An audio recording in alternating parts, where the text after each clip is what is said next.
Something was wrong with Christmas that year. Even before the first snowflakes drifted from the grey December sky, London carried a weight that no holiday cheer could lift, a suffocating heaviness, as if the city itself had sensed that joy had rotted beneath the tinsel and candlelight. It was 1890, the height of the Victorian age, and yet the familiar bells of church towers did not ring with celebration. They rang like warnings, their echoes bouncing off cobblestones as if the city itself whispered, "Beware." Behind every frosted window, laughter quivered and faltered. Behind every carol, a silence lingered, waiting to pounce. Families huddled by fires, but even their hearths felt fragile against a darkness that crept in unseen, crawling through narrow alleyways, slipping beneath doors, and staring through keyholes with eyes no one could see. They called it the coldest Christmas in decades, but frost and snow were nothing compared to the chill that gripped hearts that December. Something moved among the gas lamps and horse-drawn carriages, something unseen and patient, watching as the light waned from every parlour, waiting for the fires to burn low, for the candles to gutter, for the moment when even the bravest souls felt fear creep beneath their ribs. People whispered about shadows that weren't cast by any candle, footsteps that echoed in empty streets, and the sensation that someone or something was following their very breath. And as the nights grew longer and darker, London's finest families clutched their ornaments and carols like talismans, praying that the horror lurking just beyond the twinkling windows would pass them by. Stay with me as we step into that uneasy winter, a season where ghosts were guests, where every story told by the hearth might summon the one who never left. Like and subscribe if you can still hear the echo of those bells, and tell me where you're listening from tonight. Because this was Christmas that almost forgot how to be merry and remembered instead how to haunt. The bells were never meant to sound like that. You felt it the instant they began, a slow, dragging toll that seemed to shake the frost from the eaves. It was the first Sunday of Advent, 1890, and the city wore its grey like a shroud. Steam curled through the alleyways, fog rose from the river, and even the gas lamps struggled to keep their fire. From somewhere beyond the rooftops, street pools began to ring, but the note was wrong, warped, hollow, as if something heavy pressed against the bronze from the inside. You stepped outside and saw your breath drift in the air, pale as smoke. All along the street, doors opened just a crack as people listened. The butcher's boy paused mid-delivery, the milk froze in its pail, and even the horses turned their ears toward the sound. No one spoke. They didn't have to. Everyone knew the bells of London. They were the city's heartbeat, its assurance that time still moved forward. But this morning, their rhythm faltered.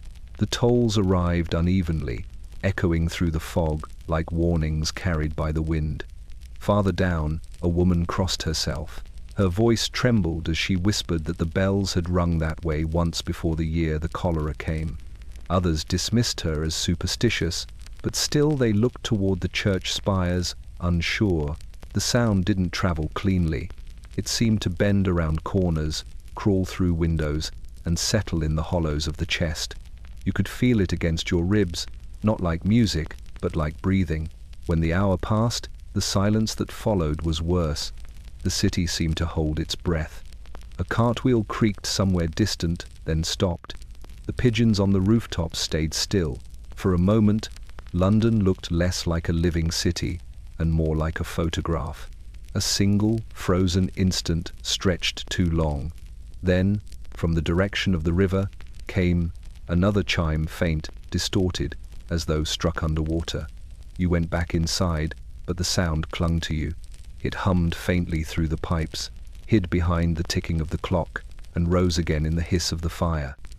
Even when you closed the curtains, you could still hear it, not loud, but near. Something in the air had shifted, subtle but unmistakable, like the smell before rain. By afternoon, the sky had deepened to a bruised blue, and frost gathered on the window panes in delicate veins. The newspapers called it an atmospheric anomaly, a trick of temperature. But those who listened closely said otherwise. They said the bells were calling to someone or warning of something that hadn't yet arrived. As night fell, London disappeared into fog. Candles flickered in the windows, and carolers gathered their courage to sing. Yet beneath the melody, you could still hear it, the faint, uneven toll that had started it all. The first note of a Christmas that would not be merry, the first breath of something waiting in the cold. And somewhere, high above the sleeping streets, a final bell rang soft, hollow, and wrong. By dawn, the city was silver, not the clean shimmer of snow, but something heavier, a frost that clung like breath to every surface it touched. The rooftops glistened under a dull sun, and the streets, once slick with horse prints and coal dust, had turned to glass. It should have melted when the morning fires began, yet it didn't. Even as chimney smoke rose and carriages rumbled past, the frost held firm, as though it had sunk its roots into the stone. You noticed it first on the railings, how the ice seemed to grow instead of fade, each flake spreading into another, curling in quiet patterns that looked almost deliberate.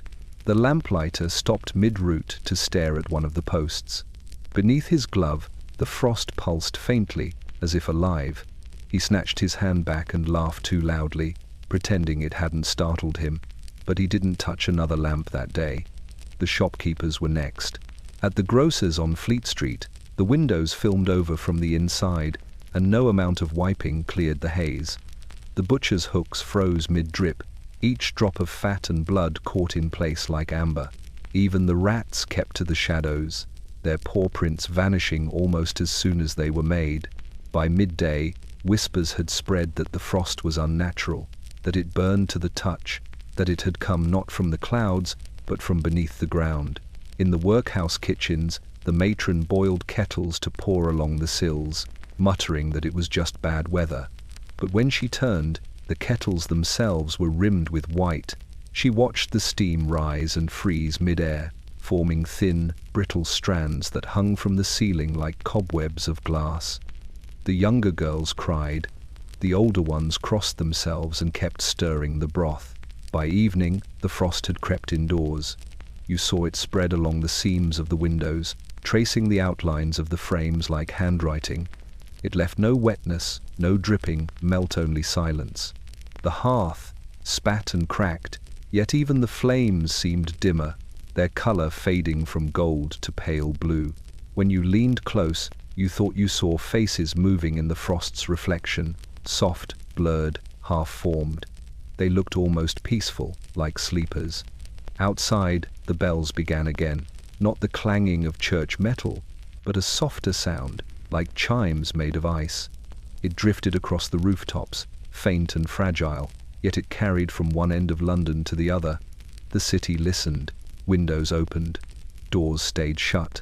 People stood in hallways, holding their breath as the frost thickened. Some said it was the coldest Christmas on record, others said it was the first warning. But those who lived long enough to remember would whisper something else entirely, that on that night the frost was not weather at all. It was arrival, something ancient, unseen, and patient, stretching its fingers through every crack in the city, testing the warmth of the living world. That evening, the frost still clung to the cobblestones, shimmering beneath the thin pools of lamplight that hung along the streets. You could hear the faint hiss of the gas lines, that restless breathing of the city, as London tried to convince itself the night was ordinary. Somewhere, a carriage wheel cracked against the ice, and laughter rang out too quickly, brittle, forced, as though the sound itself could ward off what everyone felt coming. It began with a group of children, 3 boys and 2 girls, wrapped in scarves too thin for the weather, standing beneath the glow of a flickering lamp on Bishopsgate. They sang God Rest Ye Merry. Gentlemen, their small voices trembling in the cold, their breath rising like pale smoke. People passing by tossed coins into their tin, murmuring blessings, nodding kindly.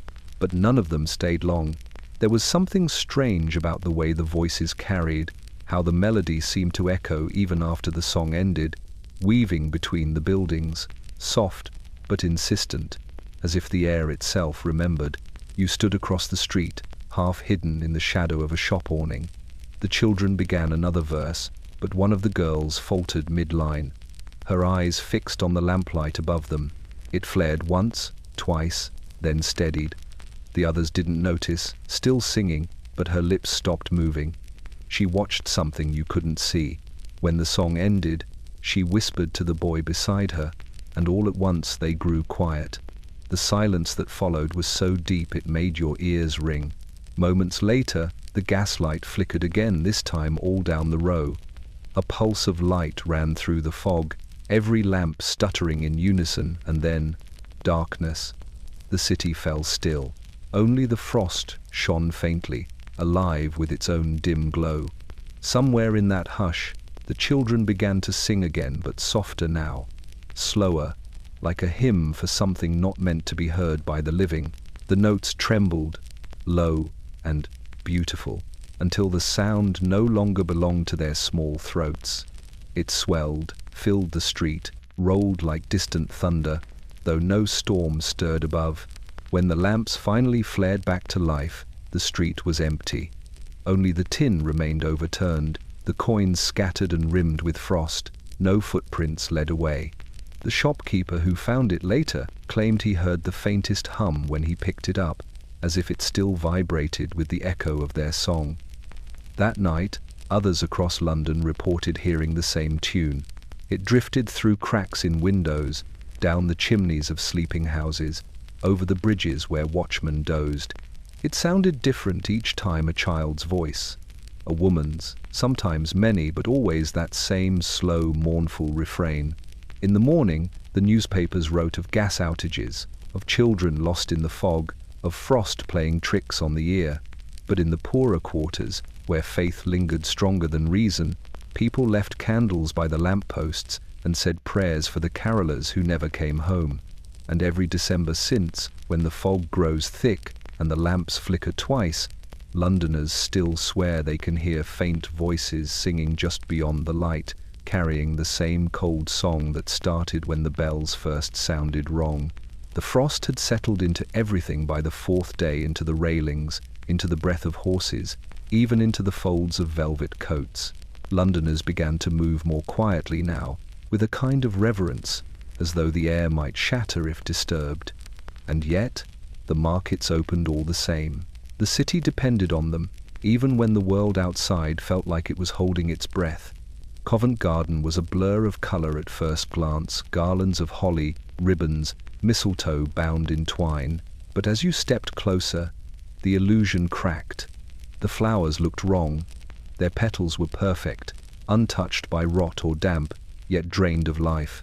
No scent of pine or rose hung in the air, only the faint, sweet odor of something preserved too long. The vendors swore the blooms had come fresh from the countryside that morning, though the roads had been frozen for days. You passed a stall where wreaths were being woven from ivy and white lilies. The woman behind it, shawl pulled tight around her shoulders, worked with hands that moved too steadily for the cold. She smiled as you approached, but her eyes didn't seem to focus on your face. "For Christmas Eve," she said softly, looping a ribbon through the wreath's spine. "It's best to buy early. They don't last through the night." The petals crumbled beneath your glove when you reached to touch one. Not from dryness, from age. Centuries, it seemed. The veins in each petal were dark as ink, curling inward like handwriting. You stepped back, unsettled, but the woman only kept weaving, humming a carol so old you didn't recognize the words. Elsewhere in the market, children darted between stalls, their laughter strange and echoing. A man sold hollyberries so red they looked painted. Another claimed his mistletoe had been blessed by a bishop, though he couldn't remember which one. And near the fountain, frozen over to a mirror of ice, a boy carried a crate of roses black as soot. He offered one to anyone who met his eyes. Few did. By noon, the fog rolled in thicker, turning the market into a blur of color and sound. The cries of sellers grew muted, stretched, until they blended with the hum of the city beyond.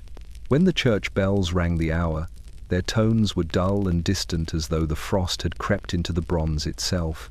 You lingered long enough to see the first wreath fall from its hook. It hit the ground soundlessly. When you stooped to lift it, the petals had vanished, leaving only a ring of thin, pale stems. You looked up. Every wreath along the row was the same, every bouquet stripped bare. The vendors stood motionless, faces pale, hands still resting on empty tables. Someone whispered that the frost had claimed its first offering. Someone else crossed themselves and hurried home. By dusk, the market was deserted. Only the smell remained faintly sweet, faintly wrong, rising from the cobblestones like perfume from a long-dead room. And when the night wind passed through Covent Garden, it carried something soft with it, almost like petals brushing against your cheek. But there were no flowers left to fall. By the end of that week, Christmas preparations had begun in earnest. The city tried its best to forget the unease, to drown it beneath ribbons and song. The great houses filled with the smells of roasting geese and mulled wine, while servants hurried through cold corridors balancing trays heavy with silver and glass. In the drawing rooms of Mayfair, guests gathered early, eager for warmth, for company, for proof that the world still turned as it should. You were among them that night, a small circle of acquaintances around a blazing hearth, the fire snapping against the chill that pressed in from every window. The host, a portly man with red cheeks and a voice used to command, raised his glass high. "To absent friends," he declared. Everyone repeated it, their voices ringing with forced cheer. But when the words left their lips, the room seemed to tilt slightly, as though the air had been knocked out of it. For a moment, no one moved. The fire hissed softly, the candles flickered in unison. Then a draught swept through the parlor, rattling the holly wreath above the mantel. A single berry fell and rolled across the floor until it stopped at the foot of an empty chair. It wasn't supposed to be there. The host had set out just enough seats for the living. But someone, it seemed, had placed one more by the hearth. The hostess laughed too quickly. "How silly," she said, adjusting her shawl. "A trick of the servants." Yet no one could recall seeing any servant enter the room since the toast began. The glasses trembled on their stems. One by one, the guests looked at the empty chair, and every one of them thought the same thing, that for the briefest instant, the frost on its wooden arm had looked like a handprint. The talk resumed soon after, nervous chatter about the markets, the chill, the price of coal. But the warmth was gone from the laughter. The fire burned lower, its smoke curling in strange shapes, almost like faces rising and fading. Again, a woman near the piano began to hum a tune, but her fingers refused to follow on the keys. Her husband muttered that the house was draughty, though the doors were shut. The host poured another round, insisting that more wine would drive the cold away. The second toast came softer. "To those who cannot be with us," someone murmured, barely audible above the fire's sigh. This time, not everyone repeated it. Later, when the guests had left and the lamps were dimmed, the host lingered by the window with his empty glass. Outside, frost feathered the panes, climbing higher each minute. He thought he saw movement through the blur shadows crossing the snow, pale and slow, their outlines bending the lamplight. He pressed his hand to the glass. The cold bit through instantly, and there, beneath his palm, another handprint appeared, smaller, fainter, pressed from the other side. By morning, the servants found him asleep in the chair by the window, the empty glass still in his hand. The frost had melted everywhere except where the two prints met. They said it was a trick of condensation, nothing more. But the cook swore that when she dusted the mantel, the holly wreath had lost another berry, and that the empty chair, the one they never remembered bringing in, was still warm to the touch. The frost deepened into silence. Even the sound of hooves seemed softer now, muffled by the film of ice that coated the stones. Yet the postman came all the same, a stout man in a wool coat and leather cap, his breath curling into clouds as he trudged from door to door. It was his duty, he said, to deliver Christmas cheer before the holiday. And in London of 1890, few messengers were more trusted than the Royal Mail. He came to the end of your street just past dusk. The fog hung low, curling in from the river, swallowing the lamps one by one. His boots crunched through the frost, leaving behind prints that seemed to fill with black water instead of shadow. He didn't notice, or pretended not to. He was late, and the parcels in his sack were heavy, but there was one envelope he could not stop glancing at. It was sealed in dark red wax, stamped with no crest, no address, only a single line written in a hand too elegant to be hurried: "Deliver before midnight." He had no record of where it came from. It wasn't in his route book, nor marked with a street, yet he couldn't bring himself to discard it. When he asked his supervisor about it that morning, the man frowned and said there was no such parcel, but the envelope had still been in his bag when he checked again, tucked neatly between the Christmas cards and the telegrams. Now, under the flickering lamplight, he stopped before a row of houses that seemed unfamiliar. The numbers had faded, the doors unpainted. The street wasn't on his map, but it must have always been there, because when he turned, the way behind him had vanished into fog. Only the sound of the river remained, slow and steady, like breathing. He approached the first door and knocked once. Nothing. He waited, knocked twice. Still silence. The third time, he hesitated, but his hand moved anyway. 3 sharp knocks, hollow, echoing. The door opened on its own. Inside was warmth, the smell of oranges and cloves, the faint crackle of a fire. Yet the air didn't move. The furniture gleamed with dust, the hearth cold despite its glow. On the mantel sat a row of Christmas cards, each addressed in the same delicate handwriting as the envelope he held. A whisper drifted from the hallway, or perhaps it was the chimney. It sounded almost like his name. He set the letter on the table, muttered a quick goodnight to no one, and stepped back into the fog. But the door shut before he could turn. The sound was soft like a sigh. He walked faster then, his boots striking the frost. Behind him, another set of footsteps followed in perfect rhythm. By morning, the postman's sack was found on the steps of the sorting office, empty but for one thing: a letter sealed in the same red wax, addressed this time in his own name. The ink hadn't yet dried. No one saw him again, though for weeks afterward, residents on that same street claimed to hear 3 knocks at their doors just before midnight, and when they opened them, only a faint warmth lingered, as though someone had just stepped inside.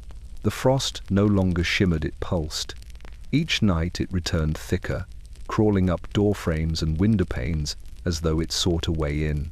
People began keeping candles burning through the dark hours, hoping that light alone could hold back whatever the cold had brought with it. In most houses, they placed one in the front hallway, beside the door. It was said to guide travelers, both living and dead, through the long winter night. You kept one too. A plain beeswax candle, the kind sold by the dozen in Holborn Market. You lit it at dusk, watched the flame bend with every breath of air, and told yourself it was only tradition, a harmless echo of old superstitions. But that first night, the candle didn't behave as it should have. The flame was steady at first, a thin golden line against the dark. Yet, as the house grew quiet, it began to lean toward the door, as if drawn by something beyond it. You thought perhaps a draught had found its way under the frame, but the gap was sealed tight with felt and frost. The flame bent lower, trembling. You felt it then, not wind, but presence. A stillness that pressed against your ribs, that made your own breath sound too loud. You went to the door and peered through the peephole. Nothing but fog. Still, you could swear you heard footsteps, slow and deliberate, crunching softly through the frost outside. They stopped just beyond the threshold. The flame straightened again. Then the knocking came, one soft tap, as polite as a visitor too timid to insist. You froze. Another knock followed, then silence. The candle's flame fluttered wildly, throwing long shadows up the hallway walls. For a heartbeat, one of them seemed to move on its own. It stretched toward the door, hand-shaped, its fingers trembling in the flicker. You blinked, and it was gone. By morning, the wax had burned low, pooled thick and dark on the floorboards. You cleaned it away, convincing yourself it was a trick of the light. But the next night, when you lit the candle again, the flame leaned toward the door once more, this time even before the sun had set. Neighbors began speaking of similar things. A widow 2 doors down found her hallway candle extinguished each dawn, though the wick was never blackened. A clerk swore that his flame turned blue when he left it near the door, and one family across the street stopped lighting theirs altogether after their youngest child said she saw someone standing beside it, a man she described only as thin as smoke. When Christmas Eve came, the city glowed with light. Candles burned in every window, flickering gold against the glass. From a distance, London looked alive again. Yet inside, people whispered that some of those flames did not belong to the living. You stayed awake until nearly midnight, watching your candle breathe in the darkness. When the clock struck 12, the flame bent low one last time, almost touching the wood. Then, without warning, it went out. The darkness rushed in fast, and from somewhere on the other side of the door, you heard the faintest exhale, like someone whispering your name. The morning after Christmas Eve, the city awoke to stillness, the kind of silence that muffles even memory. Smoke no longer curled from chimneys. The frost had sealed the streets in pale glass. You could have believed London empty, if not for the sound that began to drift through the air just past dawn, faint at first, a thread of music so fragile it might have been imagined. It was singing. You rose from bed and stood by the window. The fog was thicker than ever, a wall of pearl and shadow. Yet through it came voices soft, pure, and perfectly in tune. It wasn't the rough cheer of street carolers or the wavering hymns of parish choirs. This was something cleaner, colder. It moved like breath through the mist, swelling and receding, its harmonies echoing through the frozen lanes. You recognized the melody, in the bleak midwinter, but the words were wrong. They sounded older, the syllables stretched and unfamiliar, as though the singers had learned them before English itself was born. Neighbors gathered in the street, drawn by the sound. They stood motionless, faces upturned, searching the whiteness for the source. The music seemed to come from everywhere and nowhere from the air itself. When one man shouted a greeting, his voice fell flat, swallowed by the song. The vicar from Street Brides arrived soon after. His cassock rhymed with frost. He claimed it must be the choir rehearsing early for service. But when he turned the corner toward the church, the singing stopped. The silence returned so suddenly it rang in the ears. He entered the chapel alone, its door frozen half open, and found the pews empty. The candles had burned to stubs, their wax frozen mid-drip. Still, the faintest hum lingered. He followed it to the choir loft, where the hymn books lay open, every page blank. Only faint indentations marked the places where notes should have been, as if the music itself had been pressed into the paper by invisible hands. When he stepped back into the street, the fog closed behind him like a curtain. The crowd had gone. Only footprints remained, each one filling slowly with frost. The vicar shut the chapel doors, locked them, and told no one what he'd seen. That night, you heard the singing again, this time from inside your house. It started faintly, behind the walls, like the hum of a kettle left on too long. Then it grew, layer upon layer, until it filled the rooms. The voices were close now, each perfectly pitched, each note trembling on the edge of sorrow.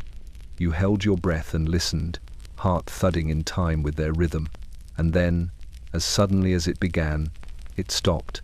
The silence that followed was immense. You dared to breathe, and from the hallway, a whisper answered. Not in melody this time, but in words. It sounded like a question. You couldn't understand it, but your body did. The air had turned colder, and your candlelight flickered backward, drawn toward the door. By morning, the frost on the windows had shaped itself into long, parallel lines like musical staves. No one else heard the choir that night. Yet every passerby on your street swore the same thing, that when they walked past your home, they felt the faint vibration of sound, the ghost of harmony, and if they lingered long enough, they could almost hear the final note still trembling, still waiting in the space between one heartbeat and the next. The mirrors were the first to change. At first, it was only faint, a dimness that seemed to gather at the edges, a trick of light perhaps from the weak December sun. But soon, it was unmistakable. The glass itself had begun to darken, as though it were remembering something terrible. In the parlors of Mayfair, in the attics of Whitechapel, Even in the boarding rooms above the tea shops, people began draping their mirrors with linen. It started as a fad. Some said, an echo of old mourning customs revived by the fashionable. But those who covered theirs did not do it for fashion. They did it because when they looked, they no longer saw only themselves. You remember the first time it happened. The frost had crept so far across the window that morning that it looked as if the world outside were buried beneath white silk. You lit a candle and leaned close to the mirror above your hearth to adjust your scarf before venturing out. The flame flickered gently beside your reflection, but in the glass it did not. You frowned, moved your hand. The mirror lagged. For a breath, it seemed to hesitate, as though your reflection had forgotten its cue. Then, without warning, the light vanished from the reflection entirely. The mirror turned black, not shadowed, not opaque, but deep like water at night. The air changed. You felt it immediately. The warmth from the hearth no longer reached your skin. The ticking clock seemed to retreat into another room. You stared at that surface, certain it was only a trick of exhaustion, of imagination. And then, something within the black began to move, not toward you, but upward, as if rising from below. Slow, fluid, almost graceful. You caught the outline first, a pale curve, like a shoulder. Then another. They weren't yours. The face that followed was blurred, as though pressed against the inside of a window pane, straining to look through. You stepped back so quickly the stool behind you toppled. The candle fell and went out. When you dared to look again, the mirror had cleared. Only your own startled face stared back, framed by the faint curl of smoke. You left the house that day without fastening your scarf, without remembering to lock the door. And when you returned at dusk, you found the servants had covered the mirror with a white sheet, claiming it had cracked. It hadn't, but you didn't argue. By Christmas week, every house along the street had done the same. The mirror sellers near Oxford Circus couldn't keep up with the rush of returns. Some buyers said the glass had warped, others swore they saw fog trapped behind it. One woman claimed she saw a child's hand pressed against the inside, fingertips streaking the surface from beneath. And yet, in a few homes, the stubborn ones, the mirrors remained uncovered. Those households grew quieter each night. Fewer candles burned in their windows. One by one, their mirrors turned dark for good. No reflection, no glass, just blackness. A soft, rippling blackness, like frozen water thawing in slow motion.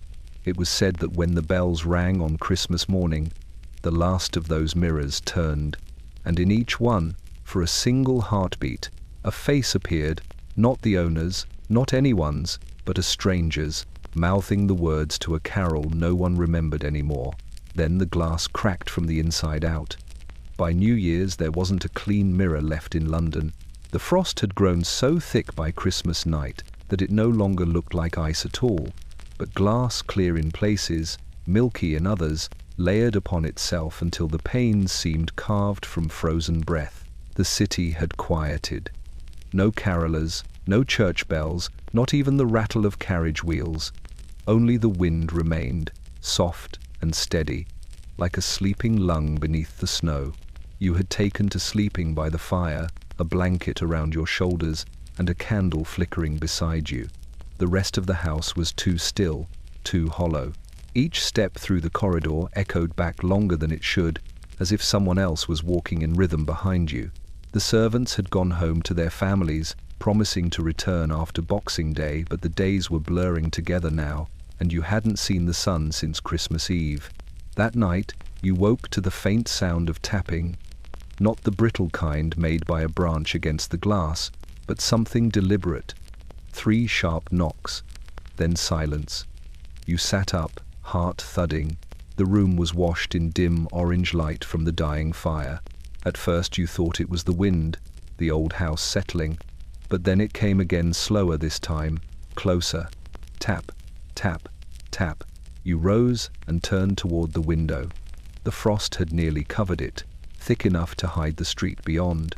Only a small oval of clear glass remained at the center, no larger than a hand. Through it, you could see the faint suggestion of movement, a shadow shifting against the fog. You stepped closer, the floorboards creaking underfoot. The air by the window was colder than the rest of the room, so cold it burned. You hesitated, and that was when it appeared a hand, pale, translucent, pressing flat against the outside of the pane. You could see the lines of its palm, the curve of each finger, the faint imprint of frost where it touched. The skin looked wet, as though the flesh beneath it wasn't solid. You froze. The fingers began to move slowly, tenderly tracing the edges of the glass, as though searching for a way in. And then, as suddenly as it appeared, it was gone. The frost sealed over the print within seconds, erasing the evidence completely. You stumbled back, catching your breath. The candle beside the hearth sputtered once, twice, and went out. The fire hissed, then dimmed to embers. In the dark, you could still feel that cold presence pressing faintly against the room, like a whisper at your neck. By morning, you convinced yourself it had been a dream. But when you went to the window, the frost was different. Beneath the surface, faint as breath, 5 marks remained, not outside, but within the glass itself, like a hand trapped in ice. You told no one, but word spread anyway. By the week's end, others along your street began speaking of the same thing. Knocks at the window, faint shapes moving in the frost, hands where no one should be. And then the stories deepened. A milkmaid claimed she saw a child's face beside her reflection before dawn. A clerk swore he heard his dead mother's voice calling through the glass. And at a boarding house near Kensington, a widow was found frozen upright by her window, her hand still reaching outward. They said her final breath had fogged the pain from the inside, forming words no one could read before the frost consumed them. After that, Londoners began to draw their curtains tight before dark, not to keep the cold out, but to keep whatever waited beyond the glass from finding its way in. After Christmas Day, London's air changed again. It thickened, as though the fog had learned to breathe. You could taste it when you spoke, the metallic tang of coal smoke and something else beneath it, something faintly sweet, like burnt sugar or old perfume. The upper streets of Bloomsbury were shrouded by it, and yet the windows of the townhouses glowed with a feverish warmth. Inside, society was entertaining itself as it always did. With séances, the practice had begun as novelty years before, but now it was necessity. People needed comfort, reassurance, proof that what had been taken could still be spoken to. Since the frost began, funerals had multiplied quiet, hurried, the bodies buried shallow because the earth was too hard to break. And so the living turned inward, gathering in drawing rooms thick with heat and candlelight to call the names of those they could not let go. You were invited to one such evening. The parlor was small, red-papered, filled with velvet furniture and the sweet smoke of sandalwood. The guests were polite but nervous, their laughter brittle. At the head of the table sat Madame Viré, a French medium of delicate build, her eyes large and grey, her hair wrapped in black lace. She spoke little as the company took their seats, only instructed everyone to join hands and not let go, no matter what. The circle closed, the lamps were dimmed, the fire shrank to a whisper. Madame Viré began to hum, a low note that seemed to vibrate through the floorboards. At first, it was only that the hum, the faint creak of chairs, the soft shuffle of someone's sleeve. Then the temperature dropped, the candles hissed, the frost on the windows thickened, sealing the room in white silence. A faint tapping came from beneath the table. Someone gasped. The medium's voice grew louder, still humming, her lips barely parting. The sound shifted, became almost words, syllables curling in the air like smoke. One of the ladies whispered that it was Latin, another that it was the Lord's Prayer, though neither was certain. Then the tapping stopped. In its place came a different sound, a sigh, low and drawn out, rising from the farthest corner of the room. The guests turned their heads toward it, but there was only shadow. Then, behind you, the mirror above the mantel began to cloud. The darkness within it shimmered, just for a second, like water under ice. Madame Viré spoke. Her voice was not her own now. It was slower, heavier, older, "You have called them," she said, "and they have come." The woman beside you tightened her grip on your hand until her knuckles cracked. Across the table, one of the candles guttered and died. The medium's head tilted back. Her eyes rolled white. "They cannot stay," she murmured, "but they can see." And then, all at once, every flame in the room flared blue. Shadows leapt against the walls, tall, warped, moving without their owners. The air filled with the scent of wet stone and flowers long decayed. You shut your eyes, but still you saw the shapes' faces, almost human, drifting just beyond the candlelight. When you opened them again, the light steadied, the frost thinned. Madame Viré had slumped forward, her forehead against the table. Around her, the guests sat in stunned silence. No one spoke until the clock struck 12, and then they rose quietly, each avoiding the other's gaze. You were the last to leave. As you reached for your coat, you noticed something on the mirror above the hearth, 5 faint handprints, pressed into the glass from the inside. The host would tell his friends it had been a parlor trick, some clever illusion with light and breath. But later that night, when he passed the parlor again, the mirror was black as ink, and from behind the glass came a sound too soft to be wind, a whisper of laughter, low and cold, still echoing from where the circle had once held. By the evening of December 27th, the city had quieted into something almost unnatural. Even the frost seemed to pause, thick on windows and rooftops, while the fog pressed close to the cobblestones, muffling the footsteps of late-night wanderers. In one of the larger townhouses of Bloomsbury, the family had gathered for a Christmas feast that had been postponed twice already, once for the frost, once for a sudden illness that had struck a maid. The table was long and gleaming, piled high with roasted goose, plum pudding, and dishes spiced with cloves and nutmeg, the air heavy with the warmth of the kitchen. But there was something wrong. Even before the first toast was made, it began subtly. A goblet quivered as it was lifted to the light, tilting slightly even in a steady hand. A candlestick wobbled, though the table had not been touched. The family, young and old, exchanged uneasy glances, each blaming the other for trembling hands or failing eyesight. The patriarch laughed it off and raised his own glass. "To Christmas," he said. The others repeated it, and at that moment the roast goose gave a small, unmistakable groan. No one spoke at first, thinking it a trick of the firelight or perhaps the settling of the house. But then it happened again. The gravy boat slid an inch forward on its own. A pie lid rattled. A small dish tipped, spilling cranberries across the table. The youngest daughter let out a squeak, but when her mother reached to calm her, the cutlery had already shifted back, as though retreating from something unseen. The food was not merely moving, it seemed to respond. Every time someone reached for a plate, it slid just out of reach. The wine in the decanter rippled like a stirred pond, though no hand had touched it. And then, as the father carved the goose, a whisper rose from the table itself, faint at first, indistinct, like the rustle of parchment or cloth. "Eat," it said. The voice was soft but clear, coming not from any person but from the feast itself. The family froze.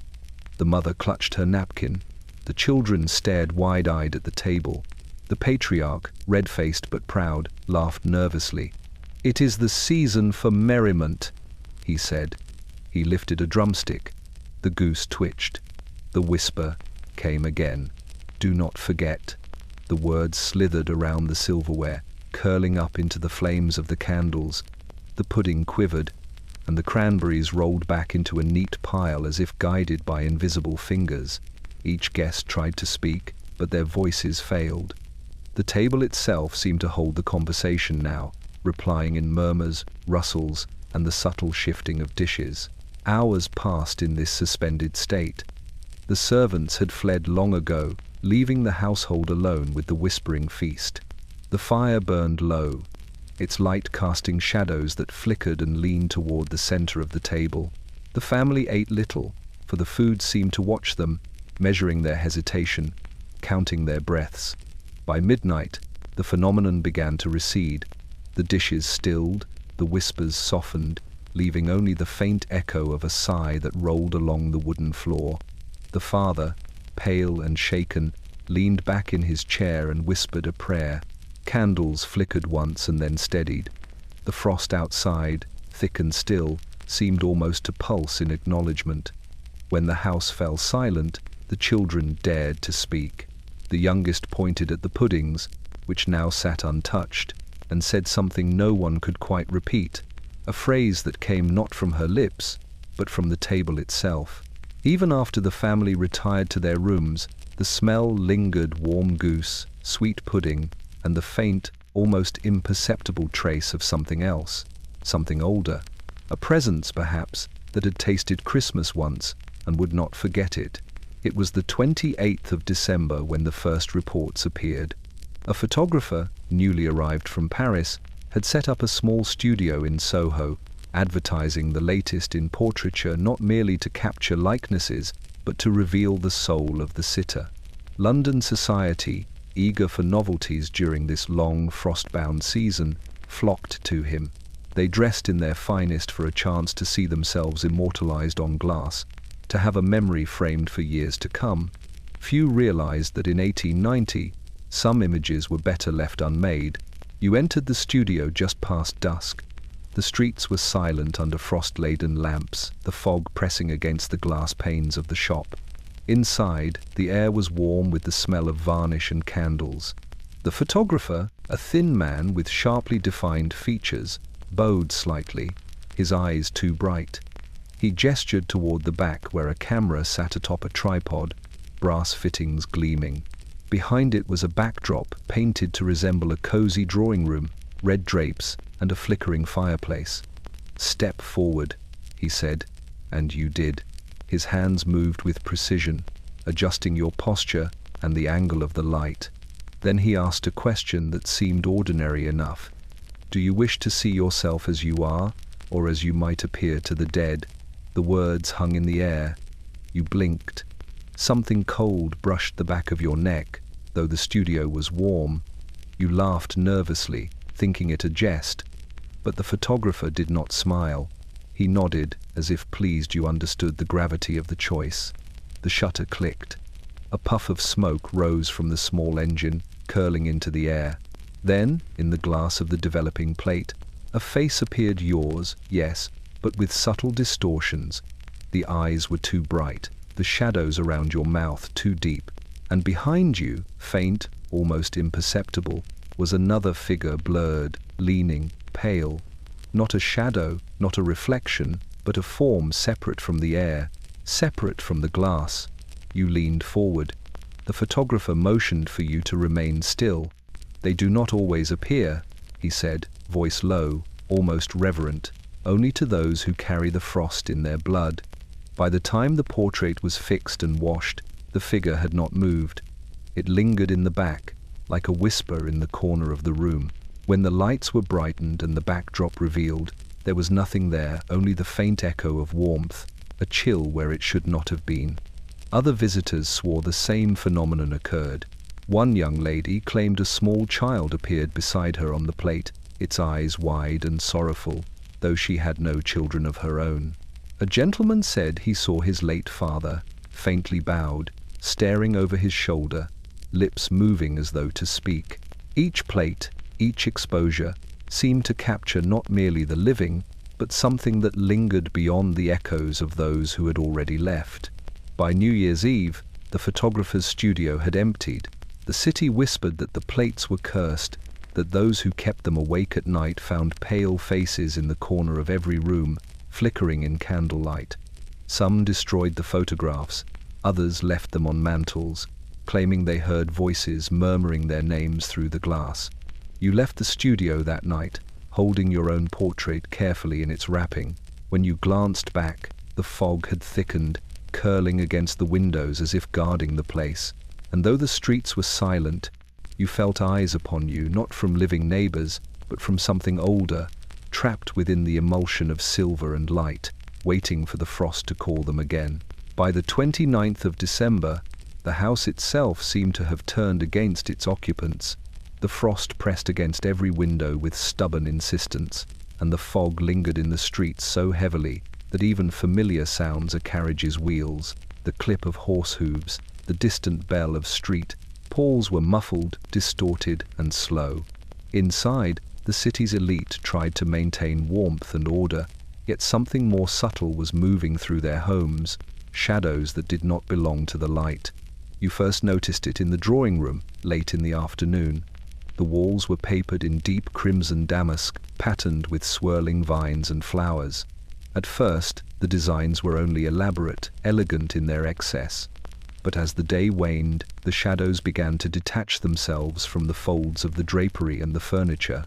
They stretched along the wallpaper, thin and sinewy, rising and bending independently of any candle or hearthlight. A servant screamed when she entered carrying tea. Her tray clattered to the floor, cups shattering, but the shadows did not stop. They leaned toward the center of the room, as if gathering in silent council, their dark shapes pooling like ink on the walls. You froze, feeling the air thicken, tasting it metallic and bitter. The shadows did not imitate you or the furniture. They acted with a will of their own. A curling tendril stretched across the wallpaper, brushing against the edge of the hearth, vanishing and reappearing several inches to the left, as though crawling across an unseen surface. The family gathered in the parlor, candles in hand, whispering nervously. The patriarch muttered that the drafts had been worse than usual this season. The governess swore she saw a hand reach out from the vine patterns, vanish into the wallpaper, and then appear again behind the children's chairs. You could feel it too, a gaze upon your neck, the faint pressure of air moving past your ear, though no one else moved. By evening, the shadows had grown bolder. They no longer clung to corners or the folds of curtains. They drifted across the room, pooling at the feet of the family and stretching upward toward the ceiling. Each flicker of candlelight elongated them, distorted them, until they seemed more substance than absence, and then they began to whisper soft, low, unintelligible murmurs, like voices pressed beneath velvet, a language almost forgotten. The eldest daughter tried to touch one. Her fingers brushed against the vine of black, and the paper shivered beneath her hand as if recoiling. She cried out, but the sound was swallowed by the room, lost in the folds of the walls. Every candle flickered in unison, then steadied again, as though acknowledging something unseen. By midnight, the family dared not speak. They sat clustered near the hearth, the shadows pressing at the edges of the light. Outside, the fog had risen to the rooftops, curling against every window and crack. Through it, distant bells tolled hollow, uneven, and faintly mocking, and inside, the walls themselves seemed alive, the crimson damask shifting imperceptibly, weaving shapes that were not meant for the living eye. You left the room at last, retreating to the smaller study upstairs. From there, you watched as the drawing room seemed to breathe, expanding and contracting in the dim candlelight, shadows pooling like water across the paper. For the rest of the night, you could hear them whispering, soft and unending, voices that did not belong to the living, tracing along the lines of the wallpaper like fingers exploring a forbidden surface. And when dawn came, the frost on the windows was already thick again, hiding the city in silver. But the shadows remained, etched into the walls, moving ever so slightly, waiting for the next candle to flicker, and for the living to forget they were ever watching. By the 30th of December, the fog that clung to London had grown so dense that the city's gas lamps barely penetrated it. Streets that were once familiar twisted into unrecognizable corridors of grey, the echoes of footsteps returning strange and hollow. Children, restless from too many days cooped inside, whispered of shadows and frost, of shapes glimpsed through windows that vanished when approached. It was on this night that the toymaker's shop drew attention, though few would dare enter, and fewer still would leave unchanged.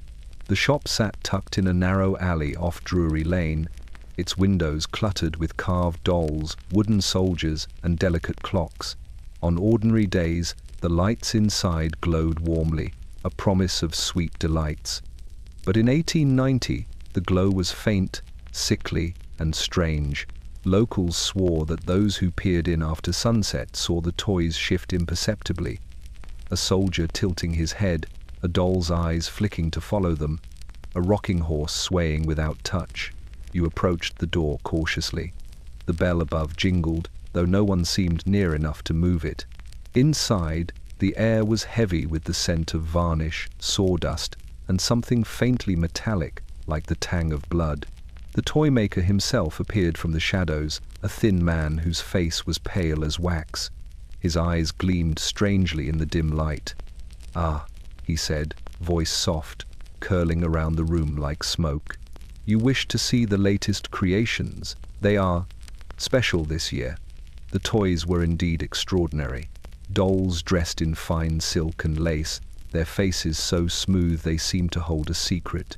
Wooden soldiers painted in vivid colors, their eyes black and shiny. Clocks that ticked too softly to notice at first, yet somehow in rhythm with your pulse. The toy maker handed you a small figure, a girl in a frosted blue dress. Her hair was carved from pale wood, but the eyes, you noticed, seemed moist. She tilted her head toward you, and for the briefest instant, her lips moved. A chill pressed against your spine. The toy maker smiled. "They carry memories," he whispered. "They remember who touches them, who passes through the shop. Be careful what you leave behind." You placed the figure back on the shelf, unease settling into your chest. Across the room, a rocking horse creaked on its own. A doll's head turned sharply, and the clocks ticked in unison, faster now, louder, filling the small shop with a heartbeat that was not your own. The toy maker did not move. He only watched, expression unreadable, eyes bright in the dim light. When you left, the bell jingled again, though the street outside was silent. The fog pressed closer, and you could swear the toy you had touched followed you, its gaze lingering in the reflection of shop windows, in the dark corners of alleyways. By midnight, the city seemed alive with something that had nothing to do with people. Dolls appeared in windows where they had not been placed. Soldiers seemed to march through alleys, vanishing when approached. The air carried whispers, small, sharp voices, as though the toys themselves were speaking. By New Year's Eve, the story had spread. Children refused to enter toy shops, parents whispered warnings to each other, and the toy maker, unseen by most, continued his work. The carvings, the dolls, the soldiers all remained still in daylight, lifeless under the frost. But when darkness fell, when candles flickered, and the city held its breath, the toys moved. They remembered, they watched, they waited. Some said the toys carried the souls of those who had touched them, trapping a piece of the living in wood and paint. Others whispered that the frost itself had awakened the toys, giving them life for one purpose, to observe, to mark, and to follow. And those who laughed at the stories found their laughter fading, swallowed by a cold presence that seeped from shop to street, down every alley, brushing against the heels of those who dared ignore the warnings. The fog never lifted entirely that winter, and the shadows of toys small, pale, and watchful remained etched into memory long after the streets cleared. By the 31st of December, London had fallen into a quiet so deep it seemed unnatural, as though the city itself had paused to hold its breath. The frost pressed against every window pane, thicker now than ice, curling into patterns that looked almost like script. The fog drifted low along the streets, swallowing lamplight and muffling footsteps. In one of the narrow lanes near Clerkenwell, the tradition of the Carol of St. Agnes was being observed, a ritual older than many could remember, and older still than the church that claimed it. You had wandered out despite the cold, drawn by the faint sound of music that seemed to hover just beyond the fog. The carolers were few, perhaps no more than 3, dressed in worn coats and mufflers, their breath rising in ghostly plumes. Their voices were thin, tremulous, yet their tune carried perfectly through the narrow street. A song of fortune and fate, sung in a minor key that twisted the soul. Every note seemed to linger in the fog, refracting in strange ways, so that you could hear it echo from one alley to another, though no walls were close enough to return it. You stepped closer, drawn as though by some unseen force. The children of the neighborhood, bundled in scarves and mittens, stood still, listening. The faces of the carolers were pale in the gaslight, their eyes distant, not reflecting the warmth of the candles that flickered nearby. When the song ended, there was no applause, only silence, the kind that felt pressed against your chest, heavy as winter snow. The tune began again, softer this time, and you noticed it. The lyrics had changed. They were older, more urgent. They spoke of things hidden in shadows, of names whispered by the frost, of omens that came before the turning of the year. Each word seemed meant for you, bending around your ears like breath from a throat long gone. The children shivered, but none ran, none spoke. They were rooted in place, listening to something that could not be seen. A figure emerged from the fog behind the carolers, tall and draped in a cloak dark as soot. It moved without sound, yet the song seemed to respond, growing slower, the notes bending as if accommodating the presence. The carolers glanced toward it, but their faces did not change. Their lips moved mechanically, producing sound, yet their eyes were fixed somewhere else entirely. You tried to turn back, but your feet would not obey. The street had grown longer, the fog thicker. The figure advanced slowly, and the air grew colder, carrying a faint scent of resin and old paper, like a church long abandoned. When the carolers finished their third repetition, the figure stopped directly behind them. The song ended with a note that lingered, vibrating in the frozen air, before fading into a whisper. "Remember us." The children blinked, the spell broken, and finally ran home. The carolers vanished into the mist, leaving no footprints. You looked around. The lane was empty, silent, yet you could still hear the echo of the tune in your ears, bending and twisting as though it had taken root in the fog itself.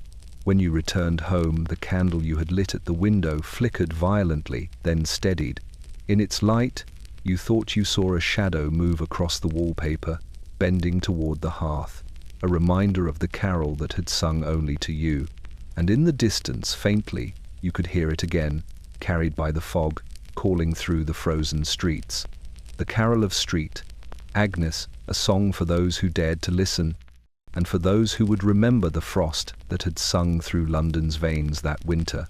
By the final days of December, the frost had claimed almost every window in London, coating glass and brick alike with a brittle layer of white. Gower Street, normally bustling with carriages and shoppers, lay quiet under the weight of fog and ice, as though the city itself had stopped moving. The houses were dark and silent, the gas lamps flickering faintly through the mist.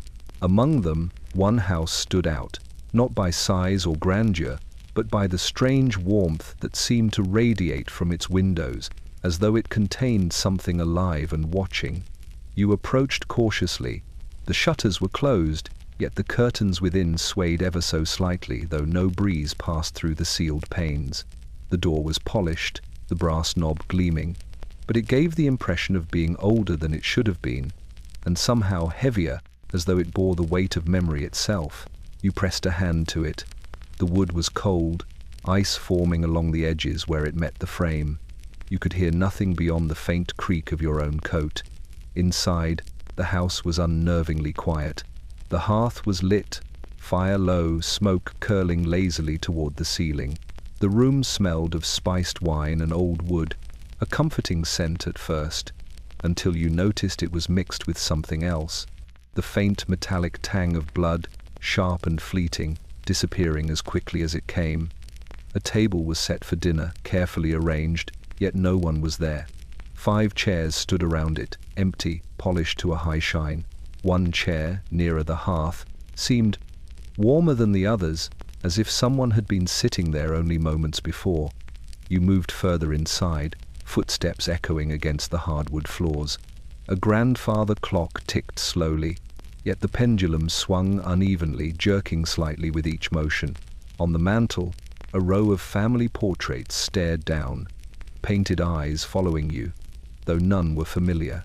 A young girl in one frame seemed to tilt her head as you passed, though you knew she could not. And then you noticed the garland draped along the staircase, fresh holly, bright and sharp, yet its leaves shimmered with frost, and tiny berries quivered as if in anticipation. One fell to the floor. When you bent to pick it up, the scent of the house shifted: warm wine, then ice, then that metallic tang again, as though the house itself were breathing, waiting. In the parlor, a music box began to play on its own. The tune was faint, slow, and familiar, yet wrong. Every note was slightly off, bending, stretching as though something unseen pressed against the mechanism from within. You reached for it, but the lid snapped shut before your fingers could touch it. By midnight, the house seemed alive in ways the city outside had forgotten. Shadows stretched from corners that should have been dark, pooling along the walls like ink. The warm chair by the hearth was empty, yet the impression of someone having sat there remained, pressed into the carpet. Outside, the fog rolled past the windows, curling and climbing as though trying to enter. You could hear distant bells, uneven and hollow, ringing through the streets of London. When you finally left the house, the brass doorknob cold in your hand, you glanced back. The curtains were still swaying gently, and for a moment you could have sworn a figure watched you from the top of the stairs. The warmth from within lingered in your chest, a reminder that the house on Gower Street was not just a home. It was a sentinel, holding the secrets of Christmas past and the frost that had not yet released them. And in the following days, neighbors whispered that lights flickered behind closed windows, that music floated from empty rooms, and that the house itself exhaled, faint and steady, in time with the heartbeat of the city, a house alive with memory, frost, and watchful presence. It was the 31st of December, and the fog had thickened into a wall so dense that the city beyond Gower Street seemed to vanish entirely. The frost clung stubbornly to every surface, its patterns etched into windows and eaves like frozen lace. But that night, a stranger arrived in the neighborhood, one who drew the attention of all who still ventured onto the streets. She was said to bring her own snow with her, and when she walked, the ground beneath her feet glimmered white, even where frost had not yet touched. The lady, as the neighbors came to call her, was tall and willowy, draped in a cloak of dark velvet, her hood pulled low over her pale face. She carried a small basket, lined with white linen, which seemed to hum faintly with cold. The children who glimpsed her said they could see tiny flakes drifting from it, curling through the air and melting on the street lamps as though the snow were alive, following her instructions. No carriage accompanied her, no coachman, no servants.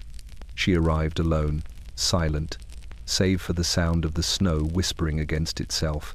You watched from across the street as she paused before a townhouse. She reached into the basket and scattered the snow across the threshold. The flakes moved unnaturally, gathering into small swirls before settling, bright and untouched by the frost already coating the door. A chill wind rose, carrying the scent of something sweet and bitter, a mix of pine and something metallic. The lady knelt, tracing shapes in the snow with her gloved fingers. It looked almost like writing, though you could not read it. When she rose, she knocked on the door once, twice, thrice, and the household opened to find no carriage, no companion, no trace of where she had come from. Inside, the family noticed immediately that the snow had followed. It clung to the threshold, the hearth, even the drapery. The children, fascinated, reached out to touch it, but their hands passed through the flakes as though they were made of mist.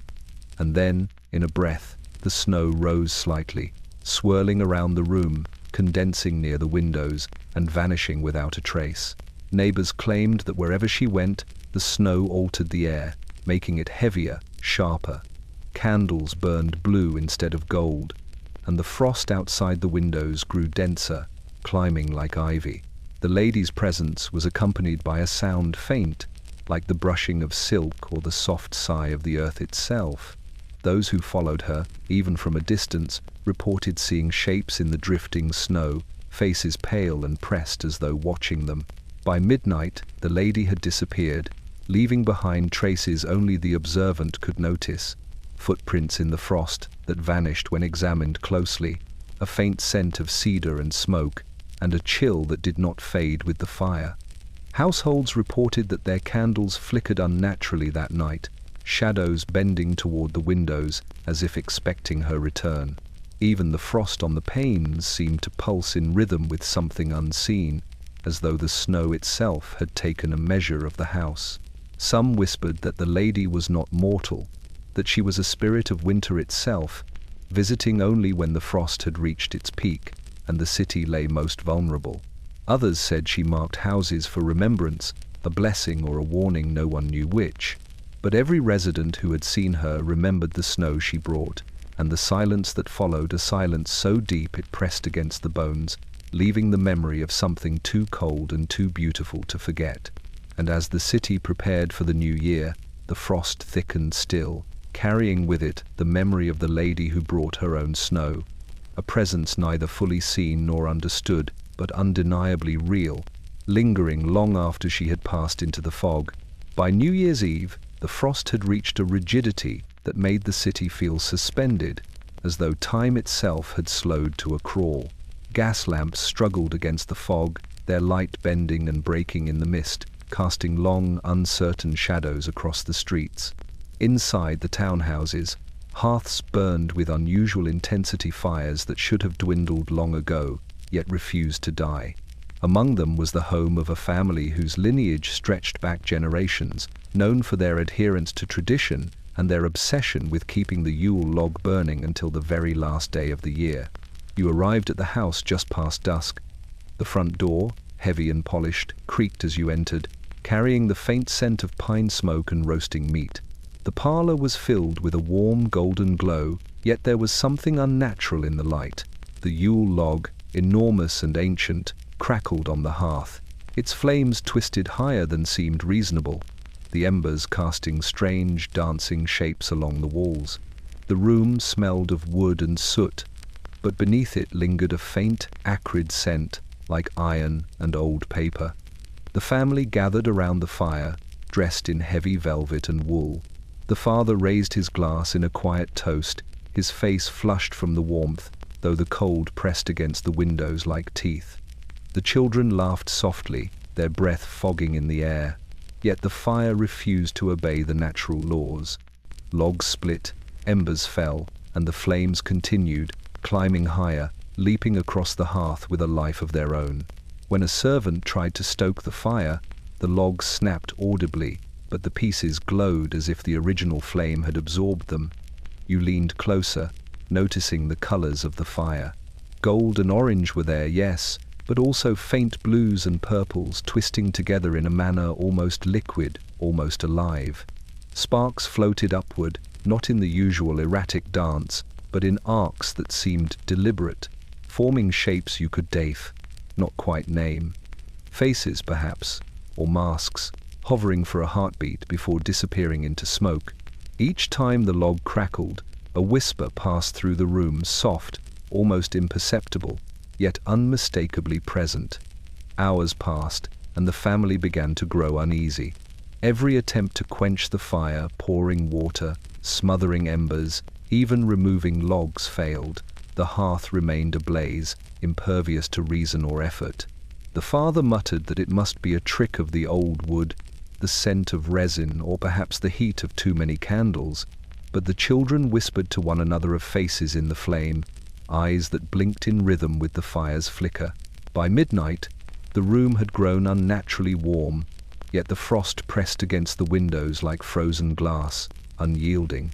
Shadows danced along the walls, independent of the light source. When the clock struck 12, the flames surged higher than before, spilling embers into the air without burning anything. The whispers intensified, becoming a chorus, words you could not understand, syllables pressing against your ears, echoing inside the bones. When the guests finally departed, the fire burned still. The family tried to leave, but the embers seemed to follow, shifting across the hearth as if alive. Only when the first faint light of New Year's morning entered through the frosted windows did the flames settle slightly, though they never fully died. Logs that had been charred completely glowed faintly, as though retaining the heat of some hidden furnace.